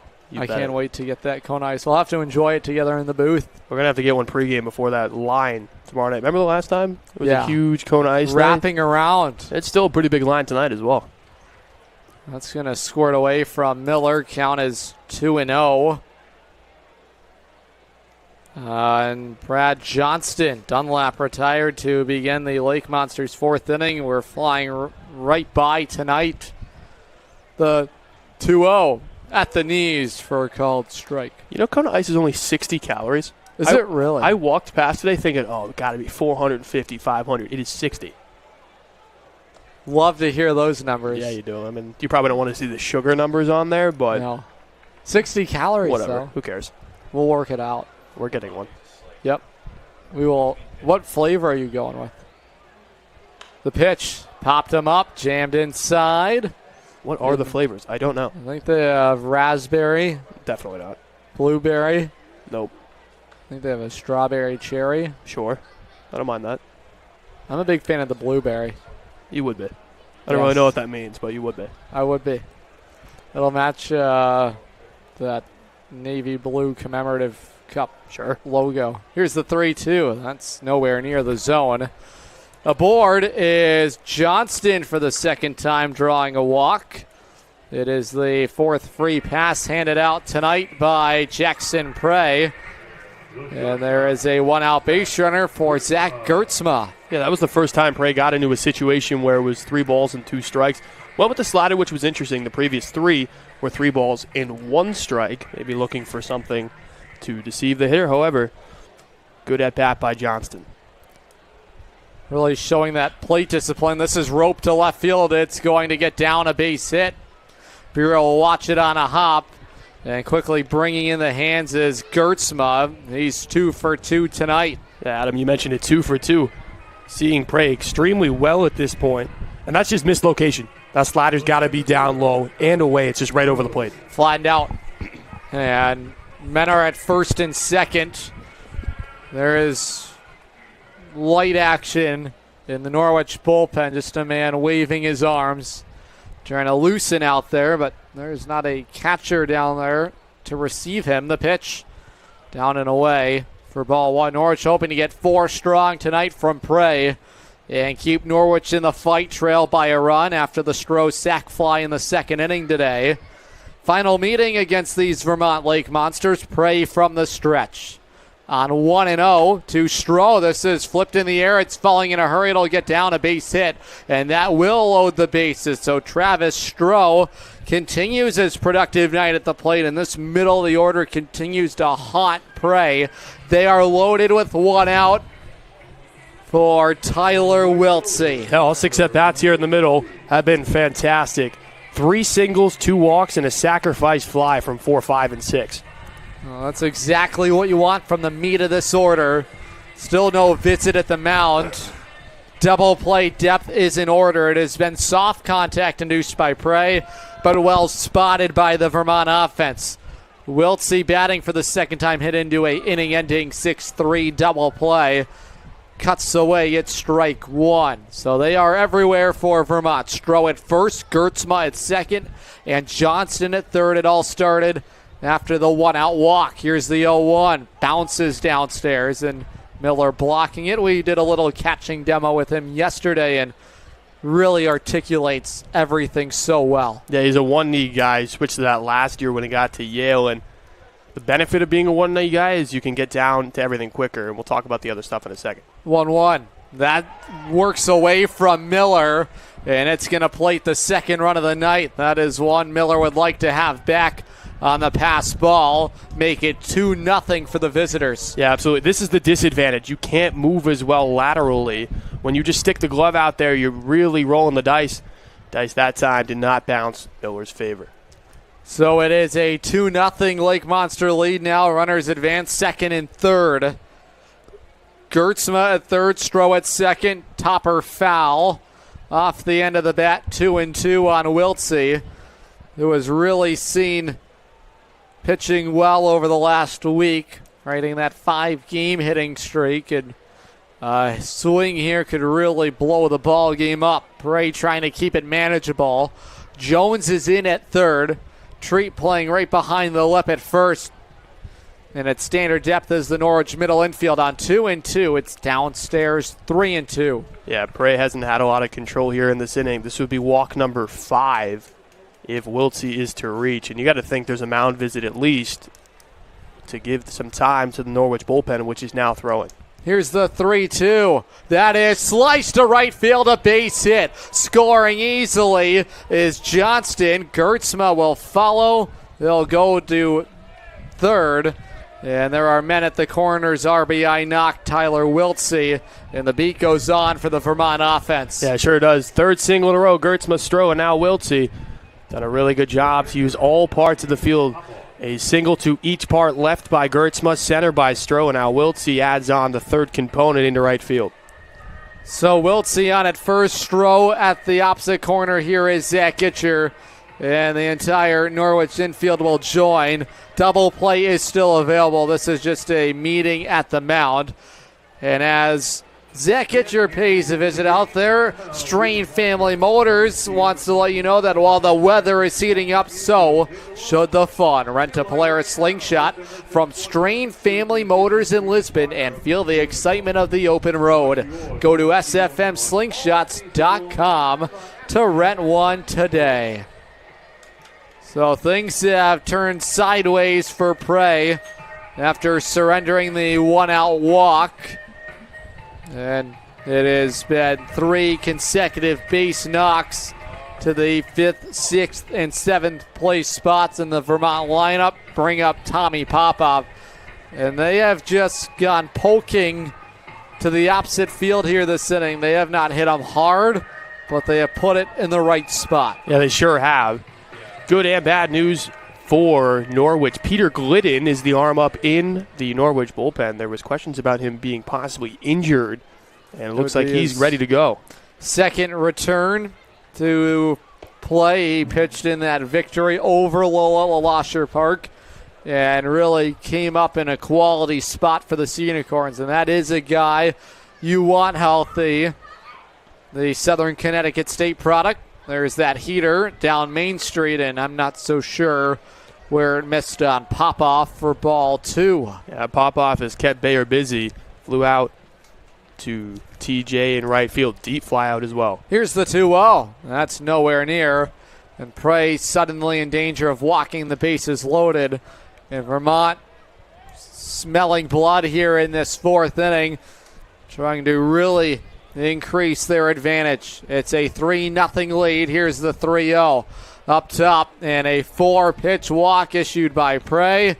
It'll load the bases for Justin Yeiter. Yeah, Ditch just looked down to the bullpen to see if Glidden was ready. I don't believe he is, so this will be Prey's batter. Oh, it's another guy reaching via the free pass, and Popoff did not visit with a strike. Here's the offering to the 9th spot in the order. Big Uncle Charlie on the outside corner.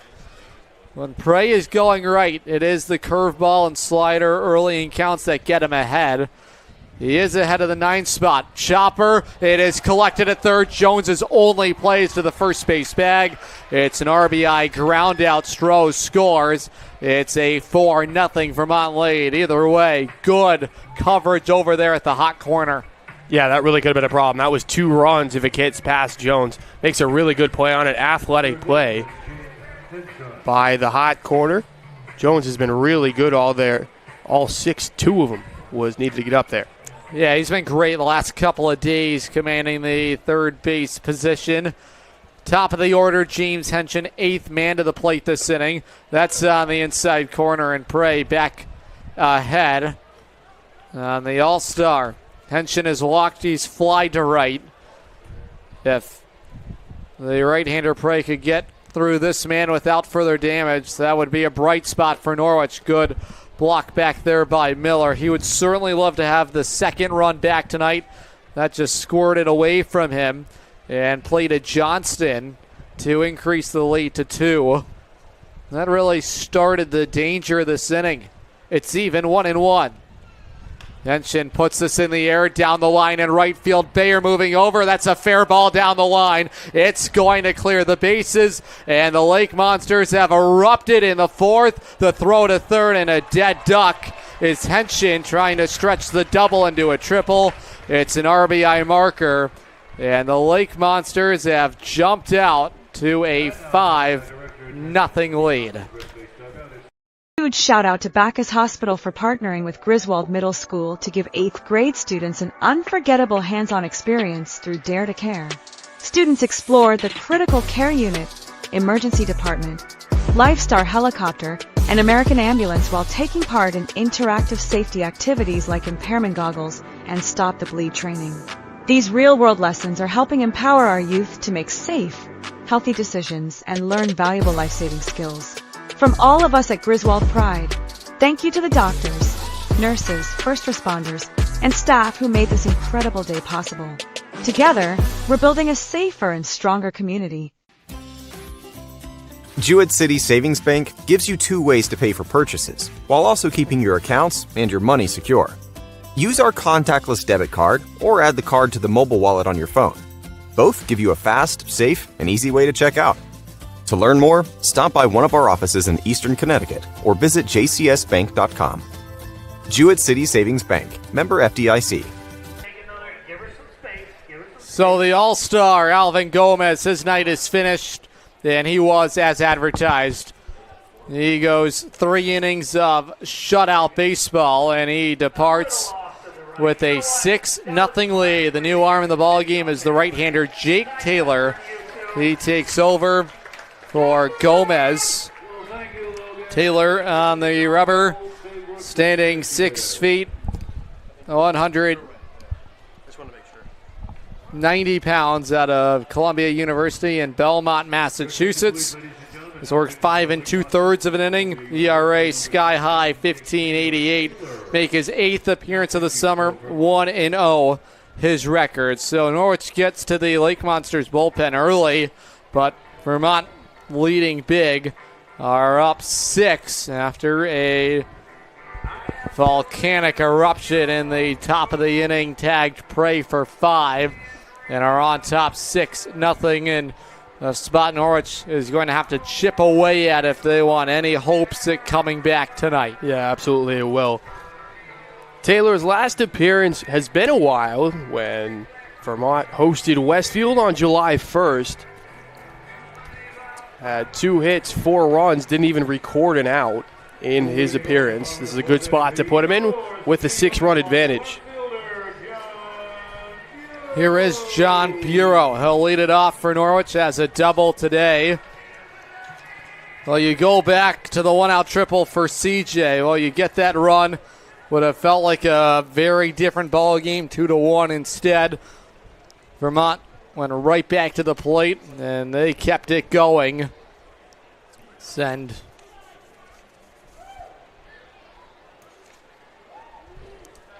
8 batters to the plate that inning. Here's the 1-0. Bureau takes inside, 2-0. Yeah, if you're Taylor here, you just have to attack the zone. Really simple. Use that 2-seamer to your advantage. It's going to move away from Bureau and find a way to get into the strike zone. Hitters count, open stance, lefty box. Bureau cuts and misses for strike 1. Stonehill product got really big with that swing. Yeah, you mentioned it. This is down 6 runs. This is going to be where Norwich is going to be tested with their approach. This is not a swing you're looking for. John Bureau trying to find a way to get back in it. Just finds a pitch way up in the zone. He's taking outside, 3-1. The free passes were handed out last night by the Lake Monster bullpen. Issued 3 walks, hit 2 batters. Check that, hit 3 batters. Shattered bat, another broken bat for Vermont pitching, and Bureau rolls one over. There is 1 gone in the Norwich 4th inning. This is something that the Vermont pitching staff has done really well. That's the 3rd time of a jam, 2nd bat break of the night. Taylor just works inside, and then in that situation you have to protect, and then a nice PFP to complete the play. Work on that normally in spring training. For all these college guys, you develop that early in the spring. You keep that working through the summertime here in the Futures League, and I'm sure the first week when they all get together, that is a part of the conversation, everyone getting familiar with one another, but those are the plays that you have to make. You cannot give away outs. And Taylor fields his position well, hopped off the rubber quickly, and good composure with the firewood coming off the bat of Bureau. That's down and away, 1-1. Yeah, if you remember when the firewood broke in the first inning, Gomez started to kind of go with it. Settled in, and then Norwich hasn't been very successful since. It's even 1-1 on the Norwich third baseman. He struck out his first time, the 1-1. Inside, it got him. And Jones has been hit by the pitch for the second time this summer. All right. He was pitched inside his first at-bat, and Vermont has been pitching inside all night against Norwich, and the Sea Unicorns have a one-out man on. Yeah, I don't understand Jones's frustration there. I understand getting hit, but I don't know if it's more so the nature of the game and how it's going right now.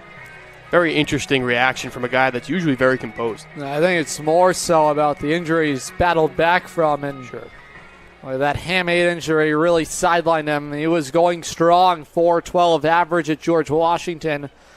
Anything around the fingers are going to have him cautious. Boy, look at the jump on that fastball. Yeah, it sure was. Still wiggling those fingers on that left hand. At first base is Jones. We'll see if that affects him. O'Neill walked his first trip up. Ron Konkama, New York native, in the righty box, right on right. And again, Vermont trying to go inside. That's up top for a strike, and it's quickly 0-2. And Taylor has been riding the fastball early. It sure has. Oh, as I mentioned earlier in the pregame show, a lot of two-seam action from these Vermont pitchers. Gomez with count control. Check that Taylor count control. Wave and a miss, chasing the high heat. O'Neill down on 3 pitches, and there are 2 away in the Norwich fourth inning. Yeah, that high fastball, high slider, anything up top has been trouble for Norwich here in this series. Miller trying to find a way. He struck out with that slider up top back in the second inning. Here's Bryce Miller coming to the plate, hoping to jolt a little life back towards the Norwich dugout on the first base side. Everyone's up on it, but it is a 6-0 advantage for the visiting group from Burlington, trying to make it a successful week in the Nutmeg State. That's down the Route 1 Expressway, and Lloyd Taylor has continued to gun the fastball in there. Hasn't gone off it since. 0-1 on the Norwich backstop out of San Diego, California. Aboard at first is Jones. He was hit by the pitch. Jammed inside is Miller, and he shoots it off the mesh. Yeah, just another jam shot. I don't know if it's the pitch isn't being picked up. Gomez is more of a short armor. He doesn't really extend, so you see the baseball for a little bit less time, but it's now the 5th time today. Ahead 0-2. The offering home. He did go around, struck him out. Miller down on strikes. Back-to-back Ks for Jake Taylor. It's 6-0 Vermont. Go to the 5th on the Futures League Network. It's streaming live on YouTube. SNSN Sports. Dinosaur Place is roaring fun for all ages. Have you ever driven by the Big Dino on Route 85 in Montville, Connecticut? Stop in and check out what's behind the fences. Jurassic adventures await you. The Dinosaur Place is the largest dinosaur-themed family fun park in New England. A lot of value for one-of-a-kind attractions. Over 100 life-size dinosaurs, nature trails, and playscapes. Visit our popular T-Rex Tower and zero-depth dino-themed splash pad. Plan your next adventure. Go to thedinosaurplace.com. Looking for the perfect shed? Come to SCR Structures and Sheds in North Franklin. Whether you're buying or renting to own, we've got you covered with 90 days, same as cash, and guaranteed price matching on any competitor's advertised shed of the same quality. That's scr-structures.com. That's SCR Structures and Sheds, built right, priced right here in North Franklin. scr-structures.com. We go to the 5th inning tonight, and the day is over for Jackson Prey. He goes 4 innings today, surrenders 6 earned runs. He walked 5 on 5 hits here today. He struck out 2. New arm is the Southern Connecticut State Owl, Peter Glidden. He makes his second return to the mound after suffering that injury earlier back in Vermont.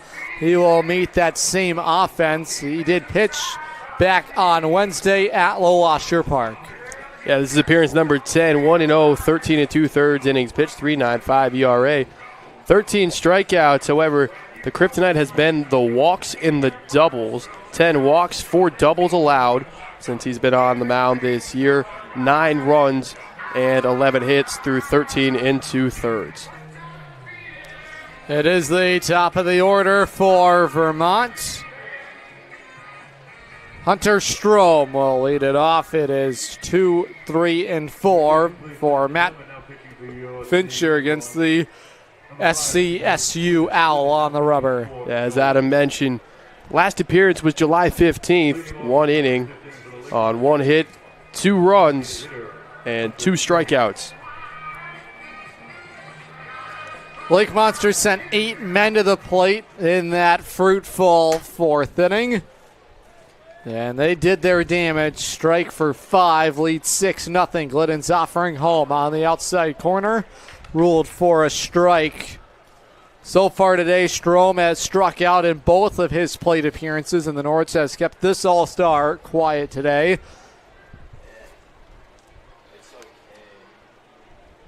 Glidden from the stretch on 0-1. There's that big bender, and it just slides right over top of Strom.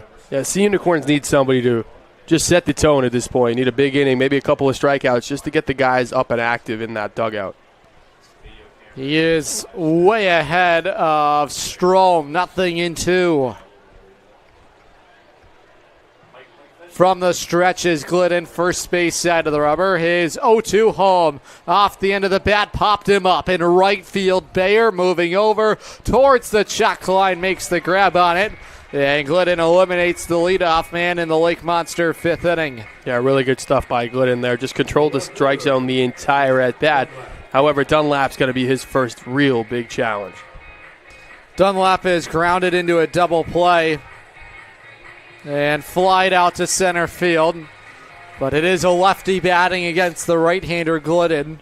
And a favorable matchup from the left side for Dunlap. He's in left field today. The open stance, lefty box.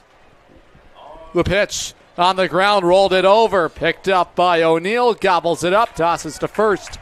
2 up, 2 down. Fans, just one more BOGO Tuesday remains on the calendar for the Sea Unicorns. It is August 4th against those New Britain Bees. First pitch, 6:30 local time. Buy one, get one tickets every Tuesday home game. By purchase any Seating Bowl ticket, you'll receive a second ticket of equal or lesser value free. The free ticket valid only for the same game, and they're only available in the Seating Bowl. Little bouncer out front of the mound. Miller snaps it to first, and it's a 1-2-3 5th inning tonight for Peter Glidden, who breezes by the middle of the Lake Monster order. It's the home 5th on the other side. Huge shout out to Bacchus Hospital for partnering with Griswold Middle School to give 8th grade students an unforgettable hands-on experience through Dare to Care. Students explored the critical care unit, emergency department, Lifestar helicopter, and American ambulance while taking part in interactive safety activities like impairment goggles and stop the bleed training. These real-world lessons are helping empower our youth to make safe, healthy decisions and learn valuable life-saving skills. From all of us at Griswold Pride, thank you to the doctors, nurses, first responders, and staff who made this incredible day possible. Together, we're building a safer and stronger community. Jewett City Savings Bank gives you 2 ways to pay for purchases, while also keeping your accounts and your money secure. Use our contactless debit card or add the card to the mobile wallet on your phone. Both give you a fast, safe, and easy way to check out. To learn more, stop by one of our offices in Eastern Connecticut or visit jcsbank.com. Jewett City Savings Bank, member FDIC. Good stuff tonight from Jake Taylor. He cruised by in the 4th inning. It's the 3rd arm of the night from the right side. Isaac Jensen enters, the soon-to-be sophomore at Southern Maine out of Arundel, Maine, is on the hill for Matt Fincher. He's working on a 6-0 lead. It sure is. 12 appearances on the year, 0-1, 12 2/3, 2.84 ERA. Those strikeouts is something he loves. 12 of them in his appearances so far this year. He last pitched July 13th at New Britain, inning and a third, allowed a hit and matched that with the strikeout. If we're looking for a spark for Norwich, that half inning for Peter Glidden, as good as it gets. Good to see him healthy, but more importantly, boy, was he efficient.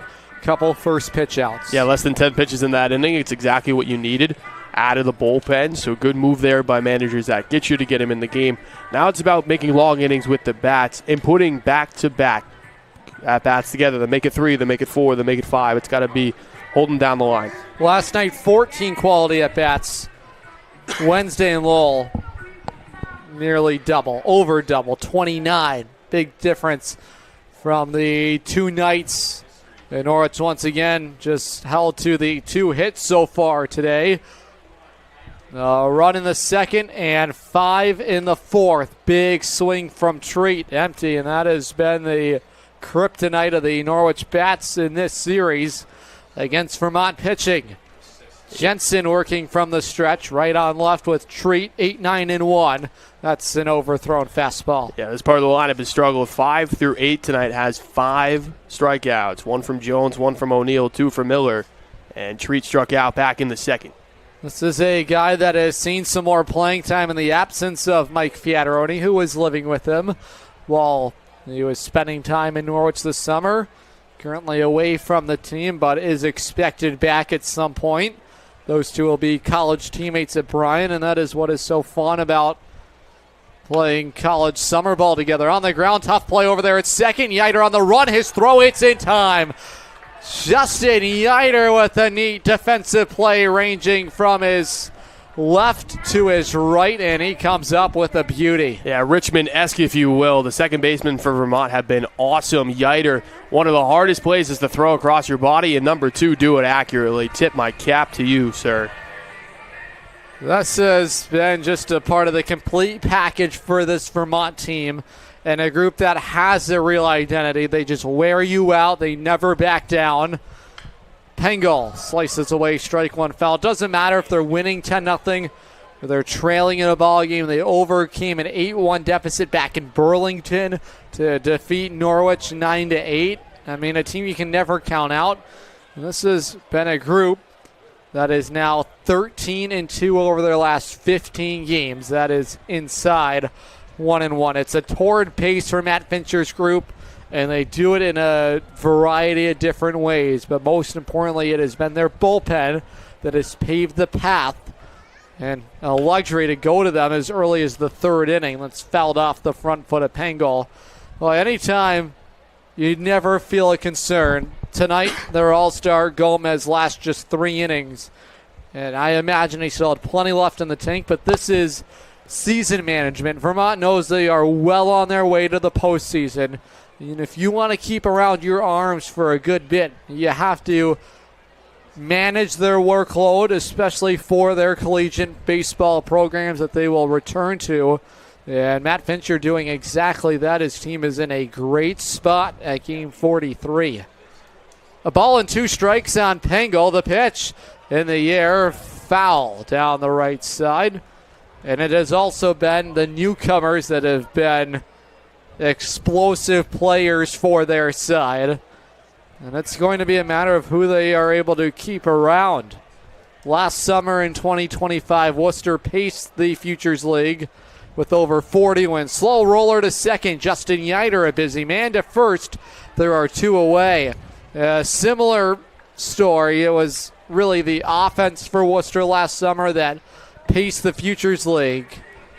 But then they lost a bevy of their all-stars that were real difference makers, and they got burned out by the end. And then Norwich goes on to sweep them, and Matt Wooten and Frank Spirito set up that championship run.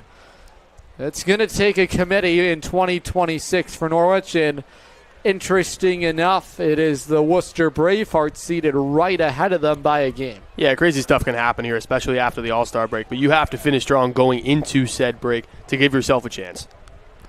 The 0-1, big swing from CJ. So here's the thing. You're 0-1 in this count. You want to be quick. There's 2 outs in the inning. Who cares if you hit a home run? You got to get on base in this situation. Good pitch, the slider down, and it's just quality pitching and knowing the game from this Vermont staff. Here's the 0-2. slow roller on the ground. Justin Yiter, have yourself an inning. 1, 2, 3 on the hill. Isaac Jensen. It's the 6th inning when we come back. 6-0 Vermont. Dinosaur Place is roaring fun for all ages. Have you ever driven by the Big Dino on Route 85 in Montville, Connecticut? Stop in and check out what's behind the fences. Jurassic adventures await you. The Dinosaur Place is the largest dinosaur-themed family fun park in New England. A lot of value for one-of-a-kind attractions. Over 100 life-size dinosaurs, nature trails, and playscapes. Visit our popular T-Rex Tower and zero-depth dino-themed splash pad. Plan your next adventure. Go to thedinosaurplace.com. Looking for the perfect shed? Come to SCR Structures and Sheds in North Franklin. Whether you're buying or renting to own, we've got you covered with 90 days, same as cash, and guaranteed price matching on any competitor's advertised shed of the same quality. That's scr-structures.com.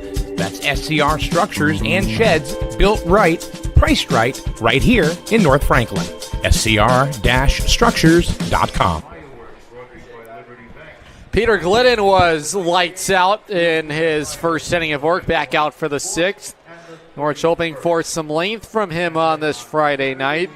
It was excellent stuff for Isaac Jensen in the bottom of the 5th, maintaining that 6-run cushion. Fans, Jewett Savings Bank is your hometown bank for over 125 years, with offices ready to serve you all over Eastern Connecticut. Go to jcsbank.com to find out why Jewett City Savings Bank is your community bank. Yeah, Glenn's been banking outs here so far, and if I manage that catcher, I'm only giving him 2 max. Just continue to keep him in the rotation. Don't wear his arm out. Looks like that is the plan with another arm up in the Norwich bullpen. It looks like it's Elijah Wells. That's exactly what you're looking for. Gertzma in the air. That's going to fly down the left field line. It's a fair ball. Leadoff knock for the All-Star Zach Gertzma. And he is 3 for 3 tonight against Norwich pitching. Yeah, just it's simple. Death by the single almost. That is single number 5 tonight. The only extra base hit is a 4th inning double by Henshin. That is it. So being able just to, again, do what Norwich needs to do. Just give the bat to the next man. Very different story. Both hits for Norwich are extra base hits, the double and the triple. And they have been stranded after finding their way on at the same spot. The pitch, that's on the outside corner. And Glidden quickly ahead of Travis Stroh, who has a sac fly and a single today. And the theme continuing, productive outs and productive at-bats for Vermont. Leadoff man is on. That's Gertzma. The pitch. That is floated into right field, a base hit. And the singles continue to rack up corner to corner. It's Gertzma, and Stroh goes to the opposite field, and quickly in danger is Glidden. Yeah, another piece of hitting that has been absolutely fantastic. Stroh went up the middle of Pangle in his first single. This time he uses the other way. Treat was more so in on the grass because he had to hold on Gertzma. Maybe had a chance at it if he's at normal depth, but that is how the night has gone so far for Norwich. Here's Tyler Wiltsey. It has been backside swings from Vermont, and that is something Joe DeLanzo has spoken at length about. Trying to get Norwich to operate the same way offensively. Big Bender falls in for a strike, and it has been nothing fancy from Vermont. Simplistic hitting, just taking what the doctor gives them. Glidden ahead. There goes the base runner Stroh. Miller will fire to second, not nearly in time. Oh, he really held on to it. Split second too long. And it is a swipe back for Stroh. They're at second and third. Still nobody out. And Norwich has brought their corners in. The middle infield at standard alignment. I'm surprised Miller even threw the ball. He really held on to it. This is popped up in the air. Foul ground on the right side. No one near it. It's a ball and 2 strikes. Despite surrendering the 2 hits, Glidden has been impressive. He has located his pitches. Those are jam shots into right field. A couple of flares, and a lot of soft contact and really frustrating, but good to see Glidden get right back ahead, back to work, trying to take care of Wiltsey, who has an RBI knock today and the double play ball. Would be a real tough double play to try and turn here with men at second and third. Here's the 1-2. Inside, it nearly got him. 2-2. It's Gertzma at third and Stroh at second. And still nobody out in the Lake Monsters 6th inning. 6 runs on 7 hits. No errors for Vermont. No runs on 2 hits for Norwich. There's the big breaking ball. Chopper to short. Nolan will charge in. Throw it to first. There's the first out of the inning. RBI ground out Tyler Wiltsey. Make it 7-0 Vermont. Yeah, just simple. Just put the ball in play. It's the approach you need if you're Vermont. Just trying to tack on little by little.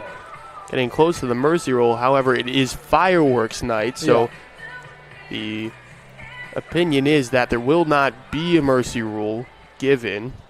And with how light out it is, it's also a problem. We're rolling around right along here as well. Yeah. Would be hard to enjoy those fireworks. The pitch, that's up top for a called strike. Good crowd on hand tonight in Norwich on a gorgeous night for baseball. Vermont enjoying the fine things all summer en route to win number 32. The 0-1 in the air. Foul ground down the right field side. Bayer will watch it land foul for strike 2. Well, the bright spot for Glidden is that he's been throwing strikes. It has induced plenty of soft contact. Everybody is in now defensively for Norwich in a 0-2 count. Interesting decision here with a 7-run ball game and a man on third. Glidden has count leverage here on Tommy Popov, who's fly to right and walked. The 0-2 home. That's off the end of the bat. Another swing trying to punch the ball into right field. Yeah, it's a really good approach. Vermont is really doing a good job of putting it over there into right field. However, it's just short. There's no big swings. There's no tense hitting at the plate. Just relax, put the ball in play, let the ball do the work.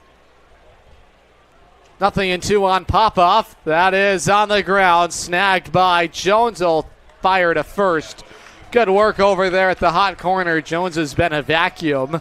2 outs, freezes the base runner Stroh. Here is Justin Yeiter. Yeiter so far today has had at-bats in the third and the fourth. Walked in the third and went to Jones to produce an RBI for Vermont. So a chance for Glidden to minimize damage here. It's the number 9 spot in the Lake Monster order. The pitch, that is well struck on the ground. Jones to first, and it is a slew of ground balls induced by Peter Glidden. Surrenders the 1 run. It's 7-0 Vermont, the home 6th. When we return, it's Futures League Baseball live on the FCBL Network and YouTube, SNSN Sports.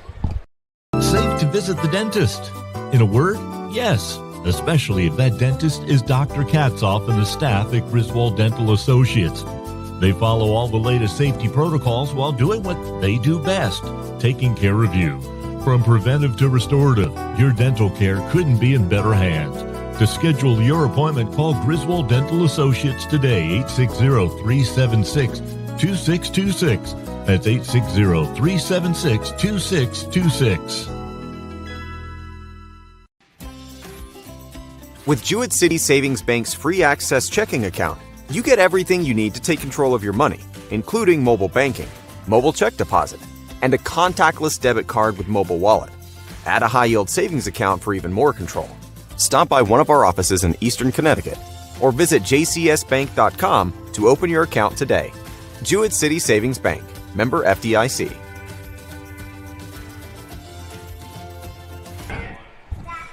Bottom of the 6th inning. We're cruising on a Friday night. Lake Monsters in firm control tonight. Lead the ball game 7-0. And Isaac Jensen, who was efficient in his first inning. Matt Fincher will give him the nod for this second inning of relief work. He will be greeted by the top of the Norwich order. TJ Bayer, Matt Park, and John Bureau. 2, 3, and 4. Certainly have to make an adjustment. 4 hits in the series against Vermont. Norwich just has not strung together quality at bats. How do you chip into it tonight? Well, you have to know what you're looking for first. It's been a lot of weak contact. I mean, Jensen in that inning literally just used Yider as his best friend and played a little pepper with him. He made all 3 plays, 2 routine, the final 2 outs, and the first out was an excellent play moving over to his throwing arm. All 3 to Justin Yider, yep. He made all 3, and 2 of which, again, were easy. One of them was a little bit more difficult, but here's the problem. You have to make it hard for Jensen. All he did was spot the outside and just let the ball happen, let his fielders field, and played simple baseball the entire time. So really nice swing from Bayer. Could start the Norwich horn, trying to inject a little life back into the night. On the ground, going to be a tough play over at short. It is snagged by Gertzma. Fires to first to the Mississippi State product as advertised tonight, as has been the Lake Monster group. A tough play defensively on the backhand side. Left to right movement over there for Gertzma. There's 1 out. Yeah, there sure is, and this defense for Vermont has been awesome all series. That looks like an easy play. However, it is not with the short hop and going away from first base. Excellent play by Gertzma. The infield plays immensely quick at Dodd Stadium, and I know it's something you and Kenny Noe have talked about all summer. A lot of divots, lips on that infield green to the dirt. And they can get on you in a hurry and really can eat you up. And always tougher as a visiting team when you rarely come to the ballpark. And that's why it's so important to take your IO before the game. 2-0 count for Matt Park, the pitch. Inside 3-0. Yeah, Matt Park is doing something right now that hasn't been seen from Norwich tonight. He's taking a lot of those 2-seamers that are running in. He's tricked a lot of the hitters. However, good on Matty P for learning from the mistakes of the other hitters. Here's the 3-0 from Jensen. That's all over the inside corner. Counts 3-1 on the Bobcat out of Bridgewater, New Jersey, has popped out and flied out to left field. There will be a lot of roster changes coming for Norwich at the All-Star break. That's lined back up the middle, a base hit. And that time, Matty P put himself in a hitter's count, and he delivers the 3rd hit of the Norwich night. Yeah, that's what happens when you take 3 on the inner half. The time you get one right over the plate, it's going to go in your favor. Good balance from Matty P. Nice and short. Throws the hands out. It goes right back up the middle. And Norwich has one of their first hits since the triple from Nolan in the 3rd inning. So that also ends a streak of 6 men retired in a row. Bureau, big cut, strike 1, and that has been troubling for him tonight. He has the double today, one of the 3 hits. Norwich 5 hits overall in the 2-game set against Vermont. The 0-1, down and in, 1-1. Yeah, we had Moss behind the plate last night, but Tommy Popoff is not far behind him. He's excellent back there. I think he's possibly even better at framing, and that arm is fantastic. Well, it's always nice when you have 2+ catchers defensively. This is on the ground. Yider picks it over to short for 1. Relay throw to first, and the Lake Monsters turn it a 4-6-3 double play. Boy, they're going to rule him safe. Yeah, I think he got half a step there. JB's pretty tall. Got down the line just by half a step. Boy, what a play either way. Yider to Uter. Check that. Yider to Gertzma over to first. Said his same name twice, 2 different ways. He's had a great night out there. I don't blame you. He's playing everywhere. Sure is. I don't even know how he got the first out at second. I didn't think he was even going to throw it there. That's blocked by Popoff. Yeah. How about the night he's having back there? Yeah, just that length from Popoff is on full display. 6'1", 200 at Division I Binghamton in Vestal, New York. He had a really good year at Binghamton. He was a regular, and someone Zach Hitcher is familiar with, playing UMass Lowell.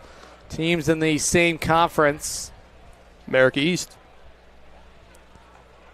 Lowell took care of Bryant, another team in that same conference in their postseason run.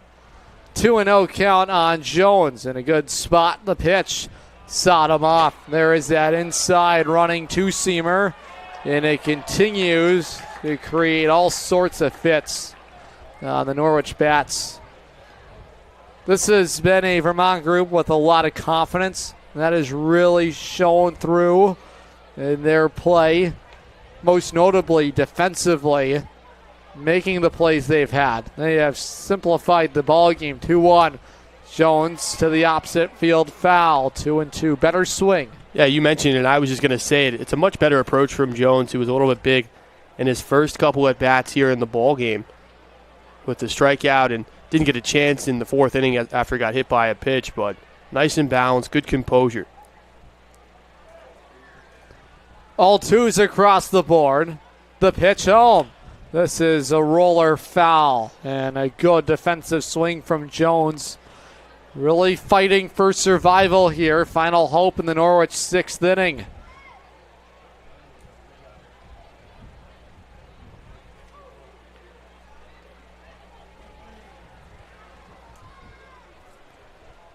Jensen in his second inning of relief work, trying to send us to the seventh tonight. This ball game just now we're 34 minutes old.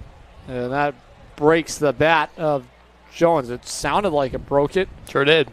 He's going to swing with it again. All right, we'll see what happens. Maybe it shatters if he makes contact. Yeah. Well, it sounded like it went right off the end of his bat and popped it. Yeah, we heard that through the headsets as well. Yeah. Well, you see something new every day at the ballpark. Sure do. Here's the 2-2. He holds up. 3-2 slider down and away. Jensen trying to run him off the table. Aboard at first is Matt Park. Check that. John Bureau reaching on the fielder's choice ground out. Park was forced out at second. The payoff pitch in the air out to right field. Tyler Wiltsey sizes it up, and that'll wrap us up. We go to the seventh inning tonight. Lake Monsters in control by 7 right here on the Futures League Network, live on YouTube, SNSN Sports. Unicorn fans, ready to rep your Norwich Sea Unicorns? Dive into the point-of-sale team store. From hats and jerseys to gear that covers every base, show your Sea Unicorn spirit and style. From ballpark essentials to unique souvenirs, there's something for every fan in the pod. Stop by during any home game or shop anytime at seaunicorns.milbstore.com. That's seaunicorns.milbstore.com. The point-of-sale team store has you covered all season long. Rental property around here, you know how fast tenant calls, repairs, and rent collection can pile up. That's where Capital Property Group comes in. They handle everything: tenant screening, rent collection, maintenance, repairs, and day-to-day property and association management. Whether it's a long-term rental or a short-term property, they make ownership simple and stress-free. You own the property. They handle the headaches. Learn more at mycapitalteam.com. Capital Property Group, simplifying property ownership. We're really looking forward to the possibility of working together. Absolutely. We believe this could be a great partner.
Rome fans, we are going to see Santa Claus a little early this year. Christmas in July. It's July 25th, a Saturday night at Dodd Stadium. Next Saturday, Norwich against the New Britain Bees.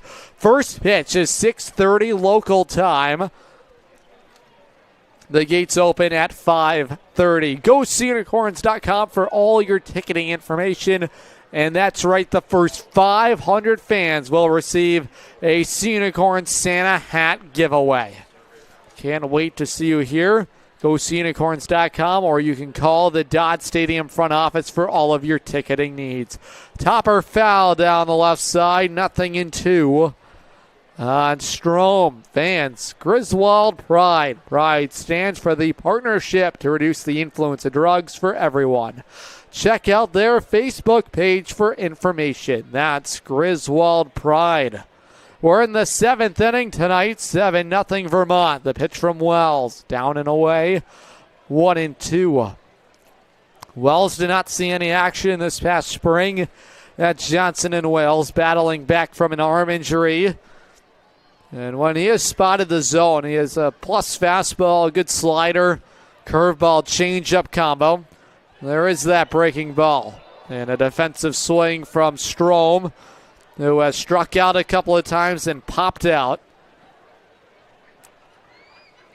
The danger tonight has come from the 5 through 7 spot in the Vermont lineup. And anytime you get production in that realm of your batting order, it will be a good night. And it has been that and then some for Vermont, who have outscored Norwich in this series 13-2. And they have been, as advertised coming into this series, it's even 2-2. Wells is set. The 2-2 pitch breaks away for ball 3, and the count runs full.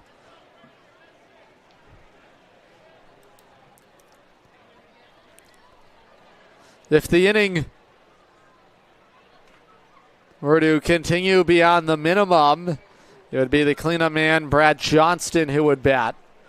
Always interesting to see what coaching staffs elect to do with the game out of reach and a 7-run lead.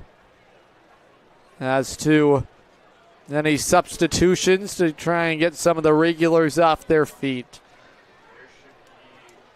Full count on Strom. On 3-2, it is taken downstairs. He walked up. So it's a 1-out walk issued by Wells, and a good fight there from Strom. He's aboard for the first time today. It'll bring up the left fielder, Jake Dunlap. Norwich has yet to announce their probable for tomorrow night's game.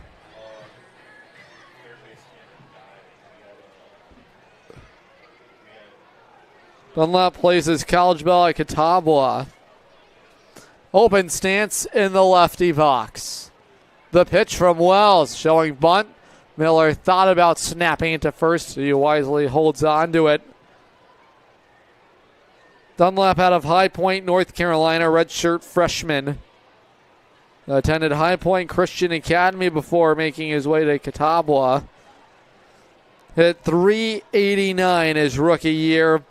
And he started all 60 games for the Navy in red. And what a year it was for him. Socked 20 doubles and 25 extra base hits. Drove in 51 runs. .523 slug. And he can really swing it from the left side. The pitch inside. He's turned away from ball 3. And Wells has lost command of the zone. That has been the dark spot for him, has been issuing the free pass. We're in the 7th inning tonight, Norwich and Vermont, for the final meeting this summer in the regular season.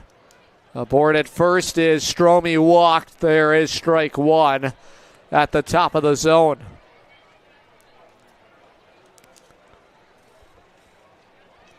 The longest consecutive championship streak in summer ball that is known as the Katuitt Kettleers, who won 4 in a row. But Norwich would need a push in the second half to at least make their way into postseason baseball. This has been a Jekyll and Hyde team all summer for Norwich. Boy, when this team is right, they're as good as anybody. But have had their troubles really trying to string it together. Back-to-back walks issued by Wells as a couple of men on bring up Brad Johnston.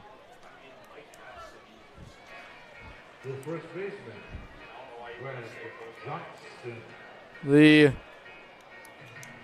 troubles for Norwich in the inconsistency department have really been, whether it's the pitching that is there and the bat's not there in the same game, or trouble on the defensive side of the game and the bats showing up and getting into a slugfest against opponents. When this group is rolling, or they look like a team that can really beat anybody. It's 0-1 on Johnston. He's walked a couple of times. Wells' pitch home. Ties him up inside. Good running fastball for strike two. That tailing two-seamer just running inside on righties. On at first is Dunlap. Strom in scoring position at second. Couple of walks issued in consecutive order by Wells. He's in the driver's seat on Johnston. On 0-2 home. That's over his head. Sails to the backstop, and everybody's going to advance 90 feet. Second and third with one out.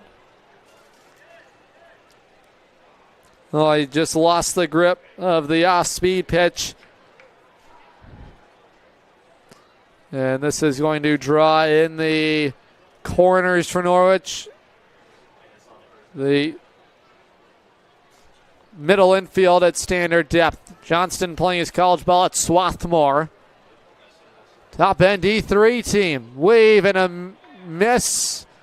Oh, he just got a piece of it when spinning away from Miller.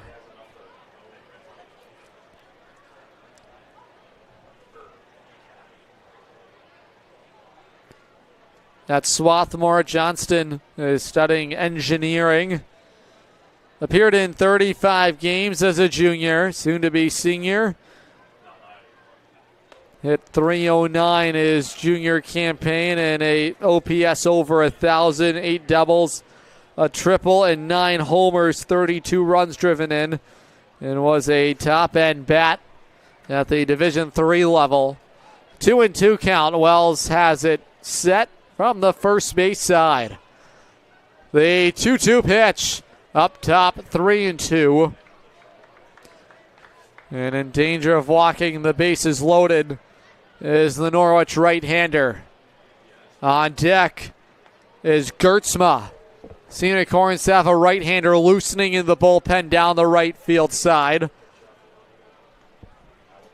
The 3-2 in the air, popped him up in the left center field alley. Long run over. It is dropped out there. That's going to score 1 run. 2 runs come to the plate. This is going to clear the bases. An air out there in the left center field alley has made it a 10-0 Vermont lead.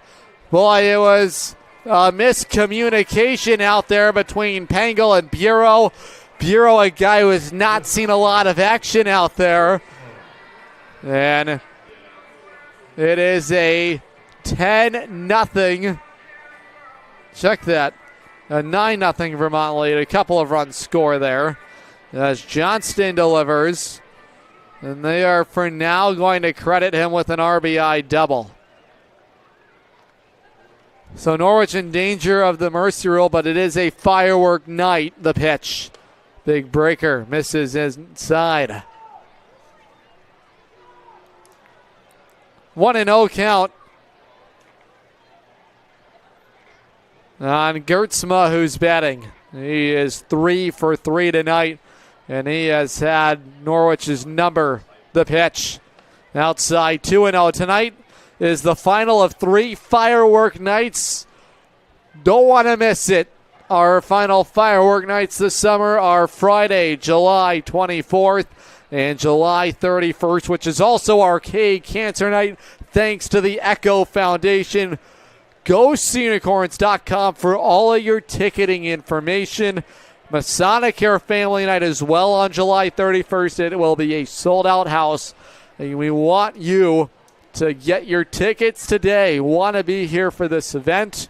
July 24th and July 31st, the final firework nights, thanks to our good friends at Liberty Bank. First pitch is 6:30 for both of those games, and the gates open at 5:30.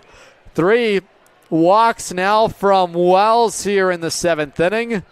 And there are runners at first and second for Travis Stroh. Gertzma is on. He's reached base safely in all 4 of his plate appearances. Here is the skipper, Zach Gitcher. Wells has had his troubles continue tonight. And Norwich has a man loosening in the pen down the right side. Unicorns hoping to just find an exit route. There are 2 men on with 1 out.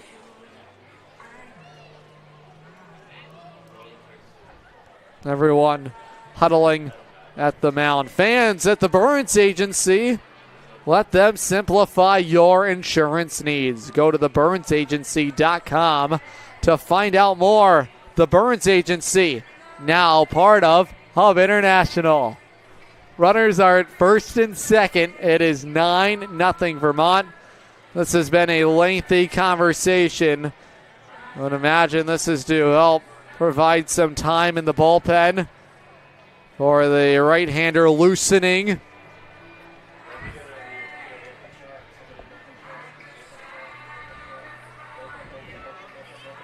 See who that is in there in the pen. Loosening. Alex D'Ambrosio is a guy available, but hard to tell. He's getting his warm-up tosses in. The pitch, that's in the zone for a called strike. Loosening in that bullpen for Norwich.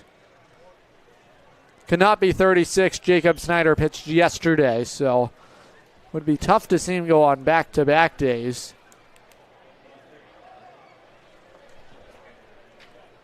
Yes.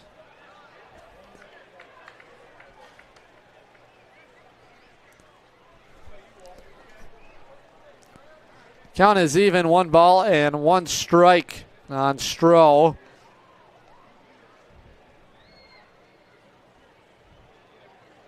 From the stretch is Wells. His pitch home gets a swing and a miss for strike 2. Stroh today has a couple of singles his last 2 trips to the plate. Also the RBI sac fly. It has been all Vermont tonight. And the series have outscored Norwich 15-2 in this 2-game set. And they have continued their torrid stretch through the Futures League. The 1-2. Outside 2-2.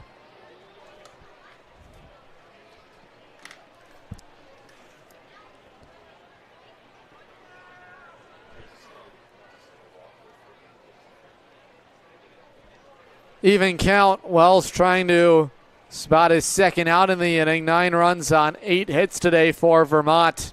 The pitch. That's popped up on the infield dirt.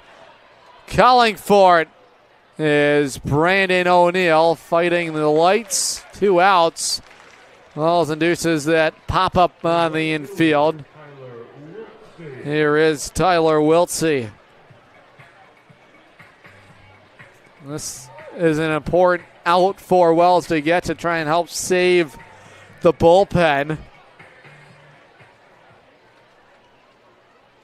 Wiltsey now batting for the 4th time today. When we get to the bottom of the 7th, we'll check in with our team reporter Logan Rundy and some of that fan experience going on at Dodd Stadium. So much fun to do here at the ballpark, and you don't want to miss out as we are quickly approaching the final 17 games in the regular season. The pitch There's that big breaker, 1-1. Good downhill action on it. Wiltsey today has an RBI base hit. That's it into a double play and grounded out. 1-1 on Wiltsey. He's in right field today. The pitch outside. 2-1.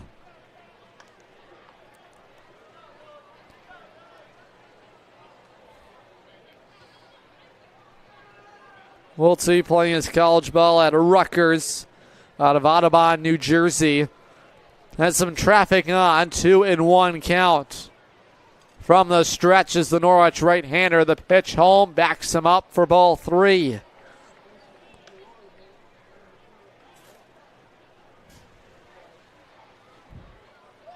Have to imagine Zach Itcher would seek the bullpen if this inning were to continue.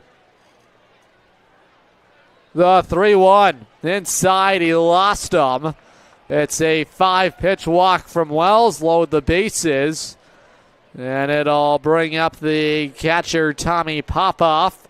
Zach Itcher on the top step is going to make a call to the bullpen here. Wells goes just 2/3 of an inning and really struggled with his command tonight. New arm, we meet him when we come back.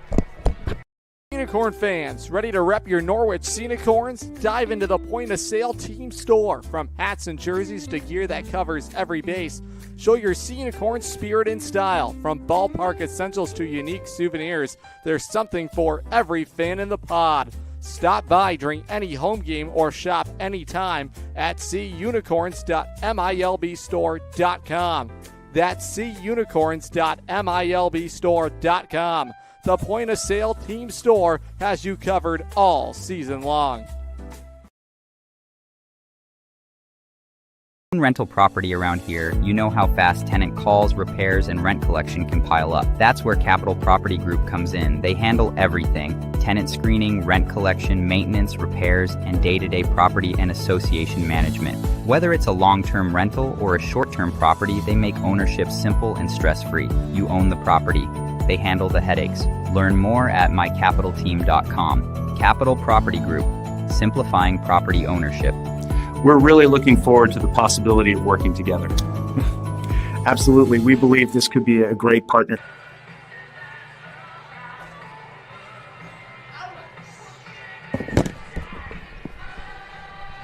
Norwich goes to the bullpen, and it's the right-hander Alex D'Ambrosio, who we thought was warming up. It is him. He enters in a bases-loaded mess.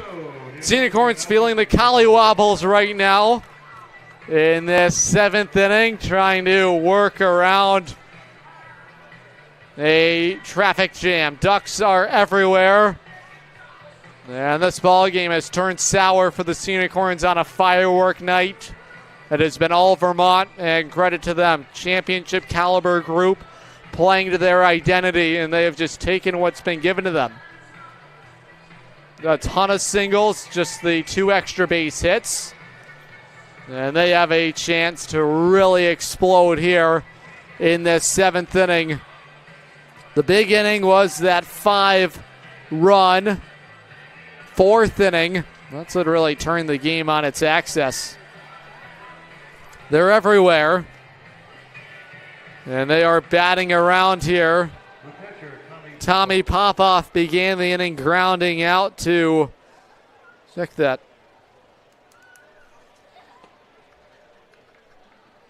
This is the 8th man to the plate. Popoff grounded out to third his last time up, has walked and flied out to right field. D'Ambrosio behind. The ball and no strikes. Rider University product. Topper foul on the third base side. Evens the count 1-1.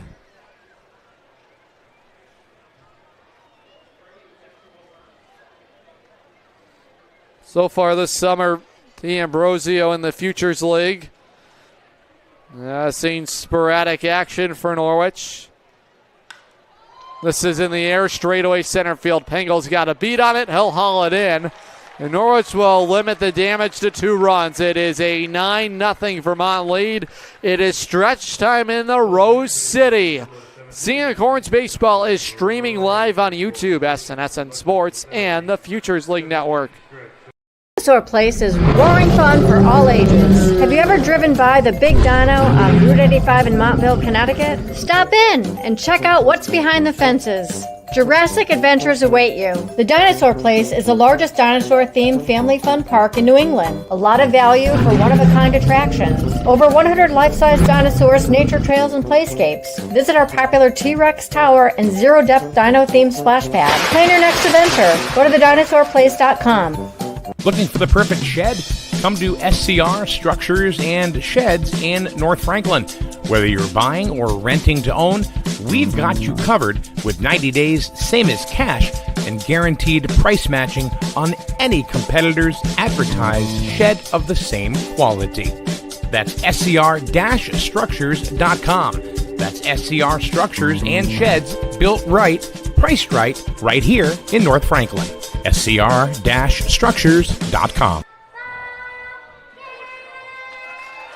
It's always a fun night on a firework night here at Dodd Stadium. As always, checking in around the ballpark, Logan Runde has some lucky fans with us. We send it over to him for that fan experience at Dodd.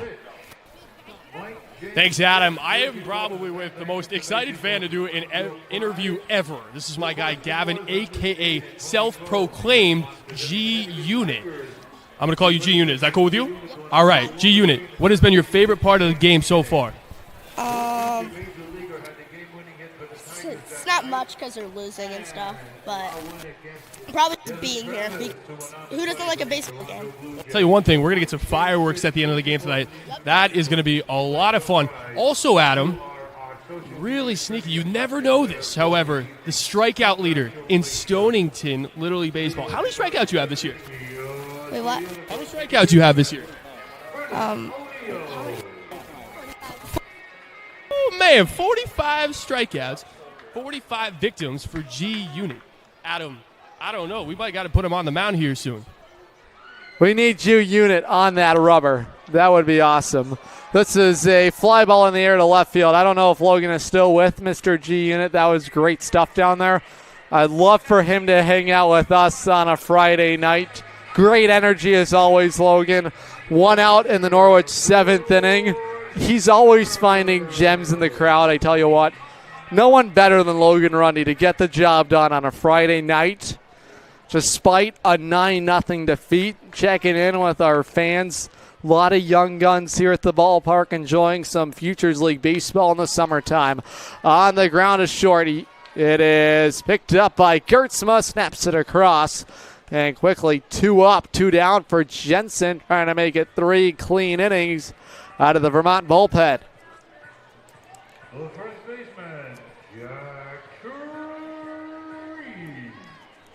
Here is Jack Treat, quickly 2 down.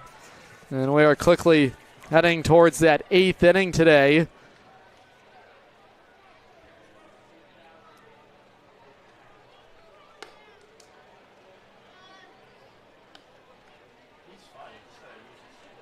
Treat struck out and grounded out to second today.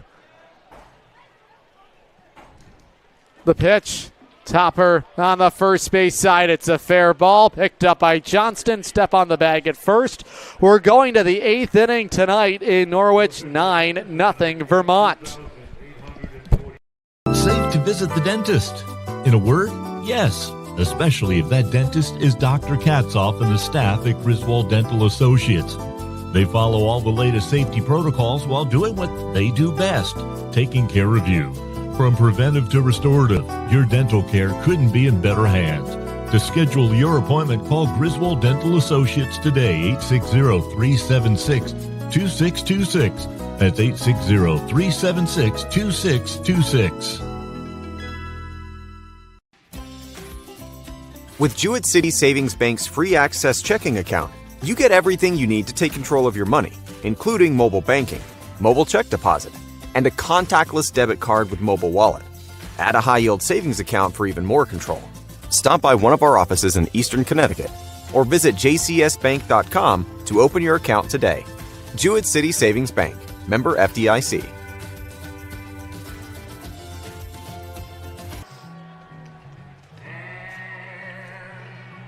We head to the 8th inning tonight. Alex D'Ambrosio back out there. If this should go beyond him, Jackson Powers is up in the Norwich bullpen. Logan. And that is what these sort of nights would call for in a 9-0 lead for Vermont. And that's an act of saving arms. Norwich is going to need the house tomorrow against Lowell. And the Worcester Bravehearts are in front right now tonight. They are facing the Nashua Silver Knights. That is 3-4 meeting here today. And the New Britain Bees with that lead over the Lowell Spinners still standing, and that is a good thing for Norwich. Way inside is the heater from D'Ambrosio. He's meeting with Justin Yider, who has been a vacuum on the infield. Yeah, he sure has, and it's been a night that the crowd has been into it, which has been awesome. It's unfortunate the bats haven't been able to go, but hopefully D'Ambrosio can bring in a spark.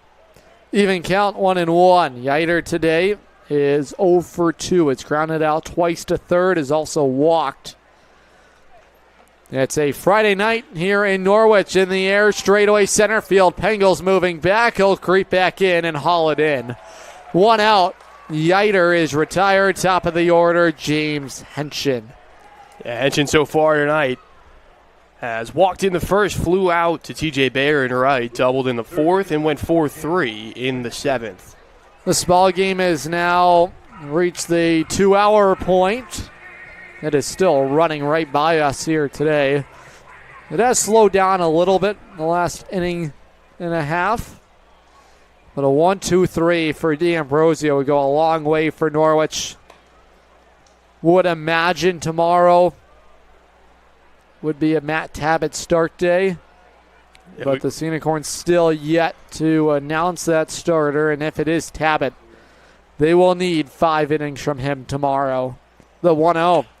This is a topper to third foul. I hope it gets a play tomorrow. The forecast is not in the favor here. A lot of rain here in southeastern Connecticut, I believe.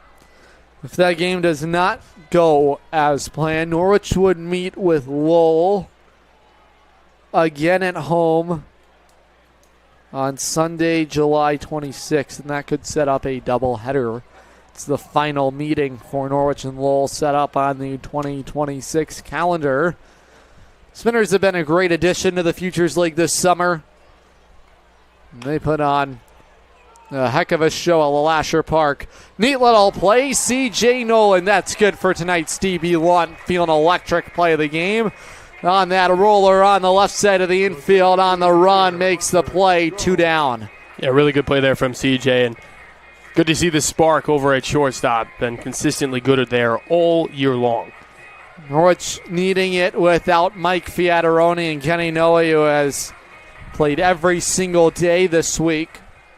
Gets a rest. You know he'll be right back in there tomorrow. That is a game Norwich desperately needs, and they really need both against Lowell and WestField, 2 teams trying to catch them in the standings. Counts 1-0 on the right-handed hitting Hunter Strom. 2-0. Yeah, just pound the strike zone if you're D'Ambrosio here. You're just trying to limit the damage to the bullpen at this point and try to get to the end here. Hopefully a comeback. It would be a big one, but one that this group is not incapable of. Scored 15 runs over the final 2 innings Wednesday in WestField. Check that. In Lowell. My apologies. That's where that ball game was. In the Mill City. 2-1 count. This is a team that has shown the flashes this summer. And there have been certainly moments this week. The walk-off against Nashua and the Mercy Rule win against Lowell at Lasher Park really energized this group. But it has been sapped right back out of them.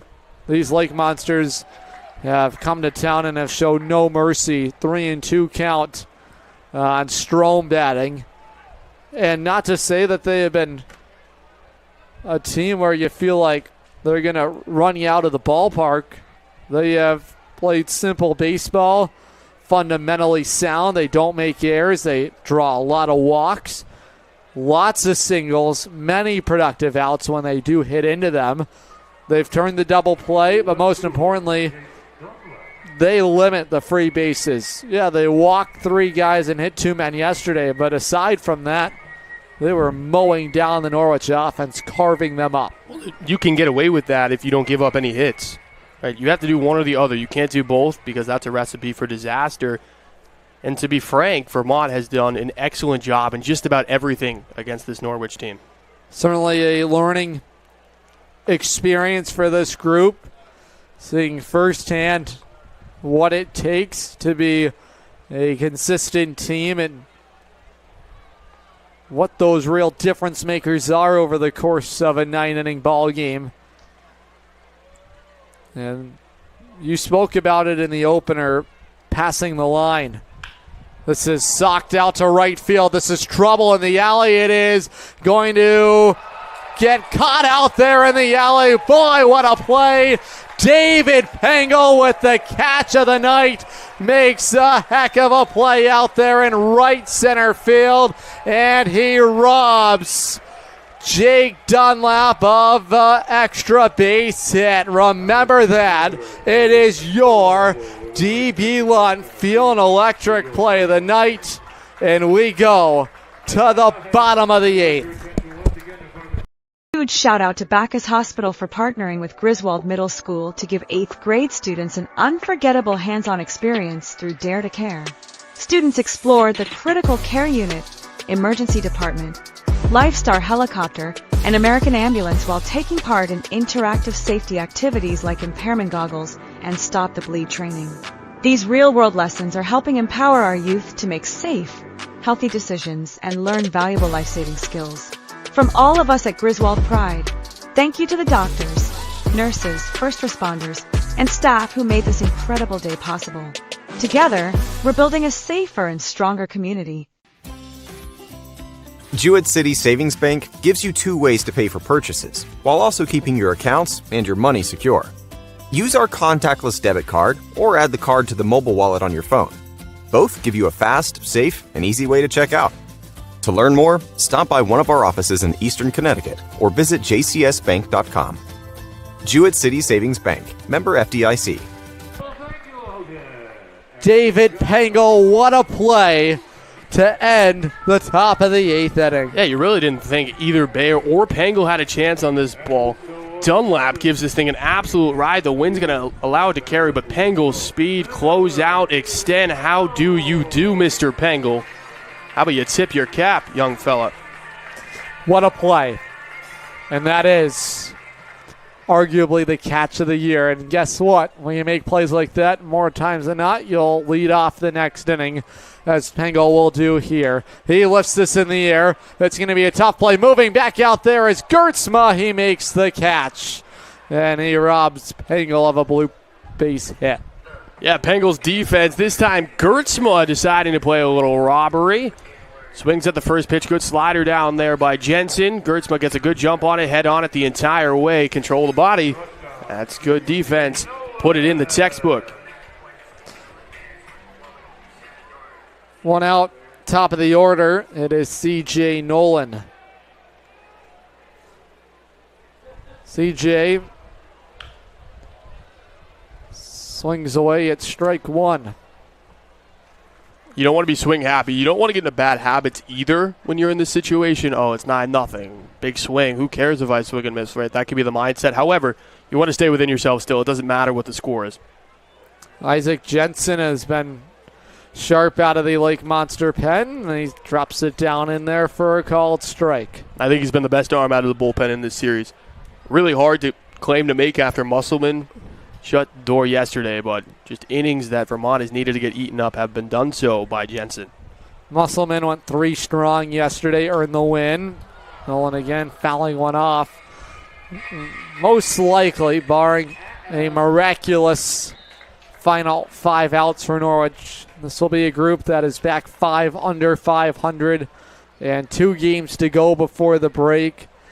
How do you rediscover that energy in a meaningful game the next 2 nights? On the ground is short. It is Gertzma. That throw is up the first base line. Applying the tag at first is Johnston. 2 outs. Yeah, Johnston uses his really tall frame just to slap it on C.J. Nolan. Johnson 6'2", 205. You needed all of it as Gertzma's throw was wild. Good defense. Vermont has it all going tonight in this 9-0 ball game. All right, going back to that thought. Lowell tomorrow, if that game does happen as scheduled, and WestField Sunday. 2 wins you have to spot. Must-win territory. Different feel. 3 games back of 500 compared to what could be as great as 7.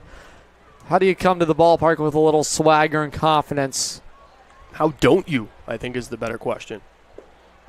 If you don't win the next 2 games, you put yourself in a really high uphill climb post-All-Star break. You're going to start it here, and those are probably 3 wins you need.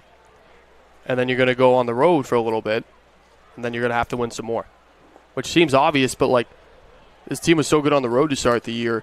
You got to get back to that self. You were good at home for a few weeks. You have to be good at home for the remainder of the season. After this series, there's only 8 games here at Dodd Stadium. You have to use all of those to your advantage. You have to be good everywhere. These are all massive games. This is grounded back up the middle. That's going to leak through for a base hit. And the Sea Unicorns have their 4th hit of the ball game. It is TJ Bayer. Yeah, good to see some life out of that 2 spot from TJ tonight. Hasn't been his best night. 6-3 put out and pop up the second, and then the double play in the first one. He just lined back to Gomez at the time, but it's good to just continue to line for your confidence to put a hit up on the board.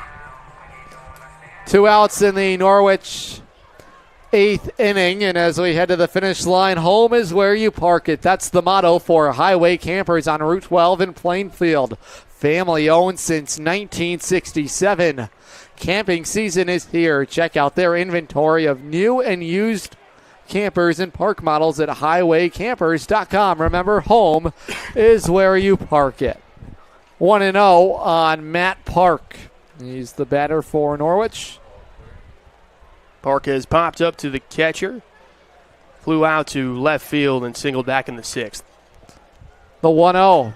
Bouncing ball. Going to be a tough play over there at third. Charging in and making the play is James Henshin, and that is going to do it. We go to the 9th. 9-0 for the visitors. Dinosaur Place is roaring fun for all ages. Have you ever driven by the Big Dino on Route 85 in Montville, Connecticut? Stop in and check out what's behind the fences. Jurassic adventures await you. The Dinosaur Place is the largest dinosaur-themed family fun park in New England. A lot of value for one-of-a-kind attractions. Over 100 life-size dinosaurs, nature trails, and playscapes. Visit our popular T-Rex Tower and zero-depth dino-themed splash pad. Plan your next adventure. Go to thedinosaurplace.com. Looking for the perfect shed? Come to SCR Structures and Sheds in North Franklin.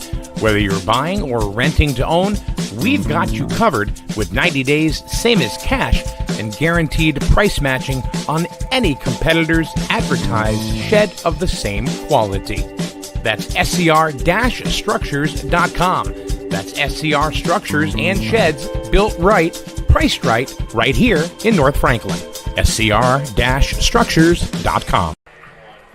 Norwich is back at home on Sundays, and they are fun days at Dodd Stadium. It's always a 1 o'clock first pitch. The Sea Unicorns are back at home on Sunday, July 19th against the WestField Starfires. The gates open at 12 o'clock. Go SeaUnicorns.com for all your ticketing needs. It is thanks to New London Public School Magnet Pathways. Children 12 and under are invited onto the field to run the bases and have a catch in the outfield. We can't wait to see you here for our final Sunday Fun Day. Check that. Oh, we got one next week, don't we? We have 2 Sunday Fun Days left. My apologies. It is also the Lowell Spinners on Sunday, July 26th. You scared me. Sorry. I love the Sunday Fun Day. I know. I'm going to get out there, and we should run the bases POV. Get that out there on the... I don't think anybody wants to see that. No, with one of the kids. Oh, with one of the kids, of course, not us. Not us. Yeah, no, they don't want to watch that. They don't need to see that. When was the last time you full sprinted? The last time I full sprinted was in Nashville at Bridgestone Arena on their concrete. They took out the ice. Okay. And I enjoyed my rookie lap. Okay. Popped up. Hopefully. Foul territory. Going to be a tough play. That's going to go crashing into the mesh. Yeah, so shout out to the Florida Everblades, first-class organization. It was my first ever league meetings. Okay. And they said, Plagues, get out there for your rookie lap. We had one other rookie on the staff who had not enjoyed a league meeting yet. And we took our hot lap around the cement, which was formerly the ice for the Nashville Predators, and might I add, one of the nicest barns in the NHL.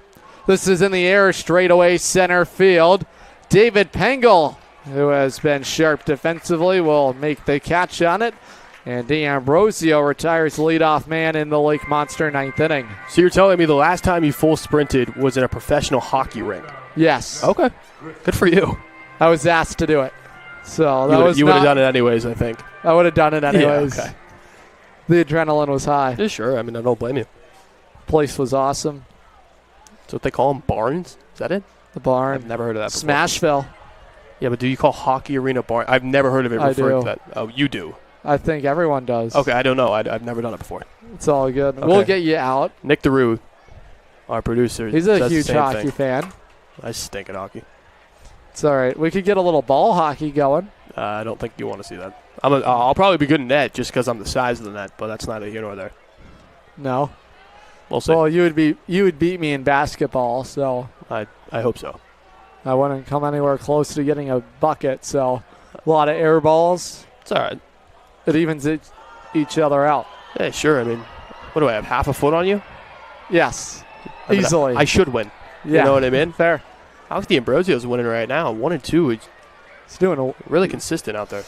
These are tough innings to mop up, especially given the score differentiation, 9-0 here tonight. And credit to him going out there and competing every pitch. And that says a lot of his character and what he expects out of himself. He's always a good vibe to be around. The pitch home, way inside, 2-2. Bryce Miller's got to settle him down here a little bit. Back-to-back wild pitches here inside. Get him over the plate. There's nothing to lose here. Don't want to walk. Worst thing he could do. Gertzma's reached in all 4 of his plate appearances. 3 walks. Check that. 3 singles in the walk. On 2-2 to Gertzma. Down and away. And this is why he has reached base safely in all 3 of his plate appearances. He does not chase very often. I don't know why you would. When you have the bat like him, being able to use all the field's power, contact, 5-tool player. It is full on Gertzma. On 3-2, this is hooked foul. Boy, he brought his hands in a hurry. Yeah, really good approach there from D'Ambrosio as well, just to attack the zone. There should be nothing but fastballs in this situation. You want to get your guys back in the dugout for one final chance. There would be some mountain to climb for Norwich when they swing in the bottom of the 9th inning. The 3-2. There's the big breaker. He struck him out down by the way of the K. Alex D'Ambrosio with a huge curveball to punch him out. Yeah, really good mix right there as Jones gives him applause. Fastball, fastball, fastball. Oh, how you doing, Mr. Gertzma? Sit down, son. What sequence there called by Bryce Miller. 2 outs in the Vermont 9th inning, and great work once again. Nick DeRue working all the replays all season long, has not missed a beat. Heroic. And he's slowing them down for you too. Yeah, it just makes my job easy. All I have to do is say words. 1-0 count. I mean, our staff here does a great job. The camera work too all season. Mark Benway, Evan Olenson, Mike Minarski over there. Another watch out trailblazer foul. Look out on the berm. Boy, that got out there in a hurry. It's 300 feet foul. Yeah, Travis Stroh hooking one down the line. Another top-end bat. And, oh, by the way, he's batting 6th today. Very easily would be a top 3 bat in almost any order The 1-1 pitch. This is socked in the air, left field. It'll hang up out there for John Bureau. The bottom of the ninth is on the other side. 1, 2, 3. Alex D'Ambrosio working in this ninth inning tonight. Huge shout out to Bacchus Hospital for partnering with Griswold Middle School to give 8th grade students an unforgettable hands-on experience through Dare to Care. Students explored the critical care unit, emergency department, Lifestar helicopter, and American ambulance while taking part in interactive safety activities like impairment goggles and stop the bleed training. These real-world lessons are helping empower our youth to make safe, healthy decisions and learn valuable life-saving skills. From all of us at Griswold Pride, thank you to the doctors, nurses, first responders, and staff who made this incredible day possible. Together, we're building a safer and stronger community. Jewett City Savings Bank gives you 2 ways to pay for purchases, while also keeping your accounts and your money secure. Use our contactless debit card or add the card to the mobile wallet on your phone. Both give you a fast, safe, and easy way to check out. To learn more, stop by one of our offices in Eastern Connecticut or visit jcsbank.com. Jewett City Savings Bank, member FDIC. The bottom of the ninth inning tonight here in Norwich, 9-0 Vermont. Logan, simple question. What do you want in this bottom of the ninth? Just have good at-bats, make it a little pressure on Vermont. 9 runs in 1 inning is a tall mountain to climb, one that may not be surmountable, if you will. However, being able to be in a situation where you're getting good at-bats is one that you got to take advantage of, especially at this point. There's no pressure on you to succeed or to fail. You just go up there and do your thing. John Bureau will start it, then Jones, and then Brandon O'Neill for 5 and 6 here in the ninth for Norwich. Jensen's been really good, to his awesome. credit. Awesome. Honestly, the star of the night for Vermont. Play of the game for sure. The one big play tonight for Norwich is that catch by Pengel. That's down Main Street for a called strike, and this saves the bullpen for Vermont. Sure does. To do what he has done, and give him credit. Very deserving of his roses tonight. Even count, 1-1. John Bureau. We're in the bottom of the ninth inning. Lake Monsters out in front today, 9-0. The 1-1. Outside, 2-1. Bureau's had some good at-bats today. Sure has. Vermont will get some saving the taxation of their bullpen. They're off tomorrow. They'll be at home in Burlington on Sunday. That'll be a 4:05 start against Nashua. It's downstairs, 3-1. With that rain expected tomorrow, certainly we'll keep everyone posted on that ball game. Norwich will certainly try and make it happen. Will be interesting to see what they do on the mound. Especially with the weather.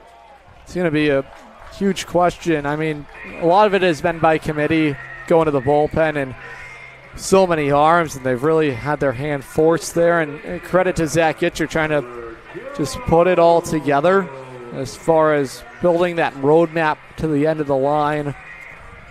Yeah, where do you go for tomorrow? Probably Matt Tabbitt. You wonder if Mathewson might be available as well. Yeah, he went 2 1/3 though on Wednesday. It's shorter. Maybe it's a bullpen situation. You know what I mean? Like, yeah, it's probably a Matt Tabbitt starter, a bullpen game would be my prediction. He's gonna need the committee, to really get this done.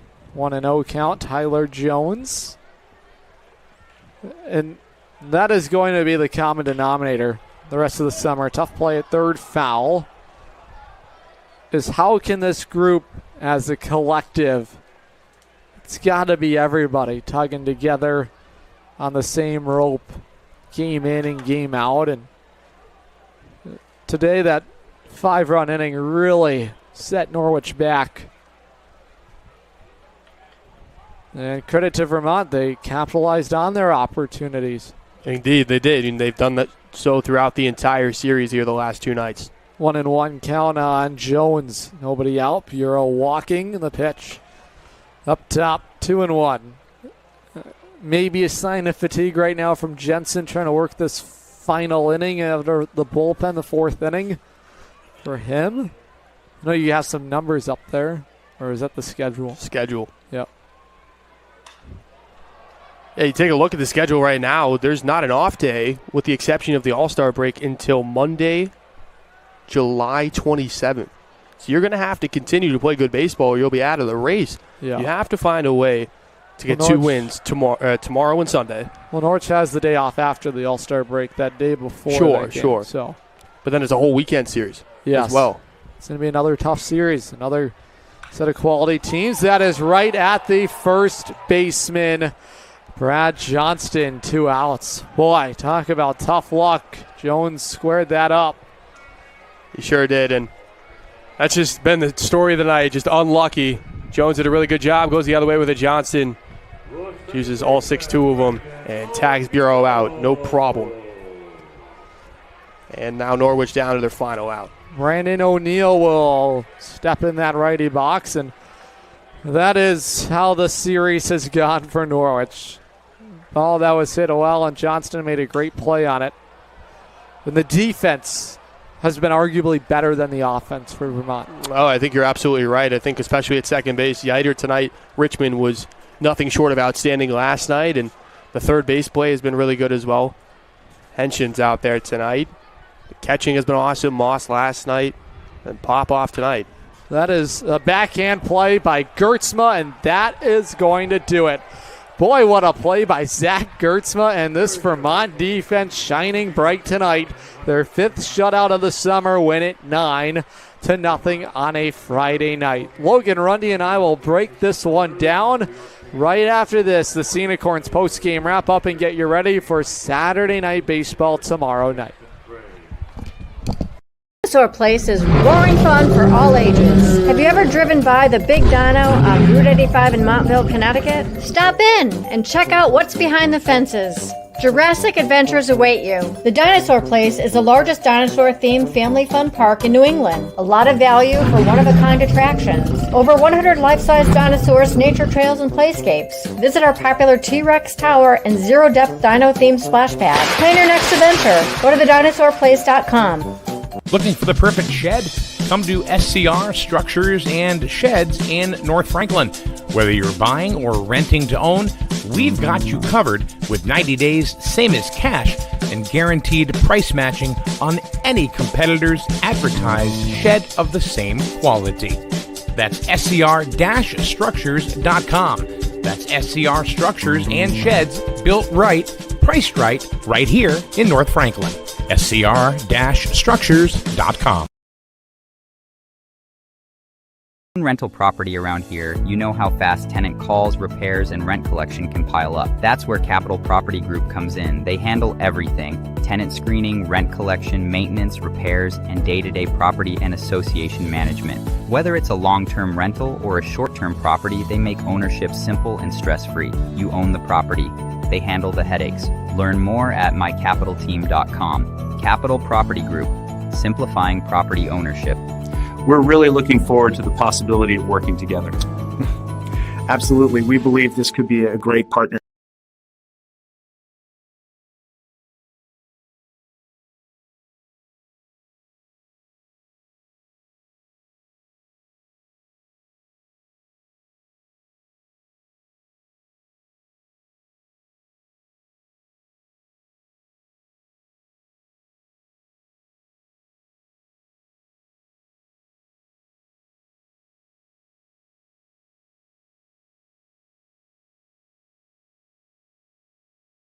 Their series here was the situational hitting. Jackson Prey got the start for Norwich. What did you see out of him? You know, the first couple innings, I thought he was really solid. He attacked the strike zone. I just thought he worked too fast throughout the night. It really got out of rhythm, and he played into Vermont's hands a little bit, allowing them to walk, take extra bases, and then the offense got going. Isaac Jensen will get the win. Arguably the most effective pitcher of the night. You arguably would say all series. I agree with you, and I think Vermont did a really good job all series to make sure that they were effective in all facets of the game. All they did really was pound the strike zone, mix pitches, and the Norwich at-bats just need to be better in the next couple of days and for the rest of the year as well. One really terrific play tonight. DB Lunt feeling electric play. David Pengel, take this away. Yeah, Pengel was awesome here. Gets a great jump. First step back here. Really good ball in the air. This is going to be the hardest play of the night as well. Right in the alley, you have no idea where you are. Pengel will extend afterwards, just goes to the ground, gets eye level with it, squeezes it for a great play. So Vermont wins the series, and they take the season series 7 of the 10 meetings here against the Sea Unicorns. They sweep this one at Dodd Stadium, win it 9-0. 9 runs on 8 hits, no errors. Norwich did not commit any errors for the second consecutive game. Really like their defensive side. Yeah, they really have been good. I think that's a positive to take out of this series. Didn't make any errors in either game of the series. Played clean, good defense, and made some stellar plays, especially that one from Pengel tonight. Yeah, that was terrific stuff by him. Have to move forward. Can't look back now. Huge game tomorrow against Lowell. Even bigger one Sunday against WestField. Rather be 3 back going into that All-Star break. This is a bullpen that has been used a ton. How do you take that step forward? How do you move on from tonight? But more importantly, offensively, a lot of question marks hovering. Yeah, a lot of question marks, but offense is something that is going to be up and down all year. Yep. The bullpen, the pitching is something you can work on and is more controllable. Now, you have to get good starts. You have to get guys that are going 4 or 5 innings, at least for the rest of the weekend. They'll go through the All-Star break. They'll get the Thursday after the All-Star break off. Then they'll play the weekend series next weekend. Then they'll get Monday off. So it's all about controlling who's going to pitch at this point from here on up forward. However, tomorrow, got to have a starter first. 17 games to go in the regular season. Norwich now trailing Worcester by 2 games for the final playoff spot. That's going to wrap up our coverage here tonight. For Nick DeRue, our broadcast producer and engineer, Mark Benway and Evan Olenson on the cameras. Mike Minarski, Jaden as well, helping out tonight. My broadcast partner, Logan Rundy. I'm Adam Plager saying so long and enjoy the rest of your Friday night. Huge shout out to Bacchus Hospital for partnering with Griswold Middle School to give 8th grade students an unforgettable hands-on experience through Dare to Care. Students explored the critical care unit, emergency department, Lifestar helicopter, and American ambulance while taking part in interactive safety activities like impairment goggles and stop the bleed training. These real-world lessons are helping empower our youth to make safe, healthy decisions and learn valuable life-saving skills. From all of us at Griswold Pride, thank you to the doctors, nurses, first responders, and staff who made this incredible day possible. Together, we're building a safer and stronger community. Jewett City Savings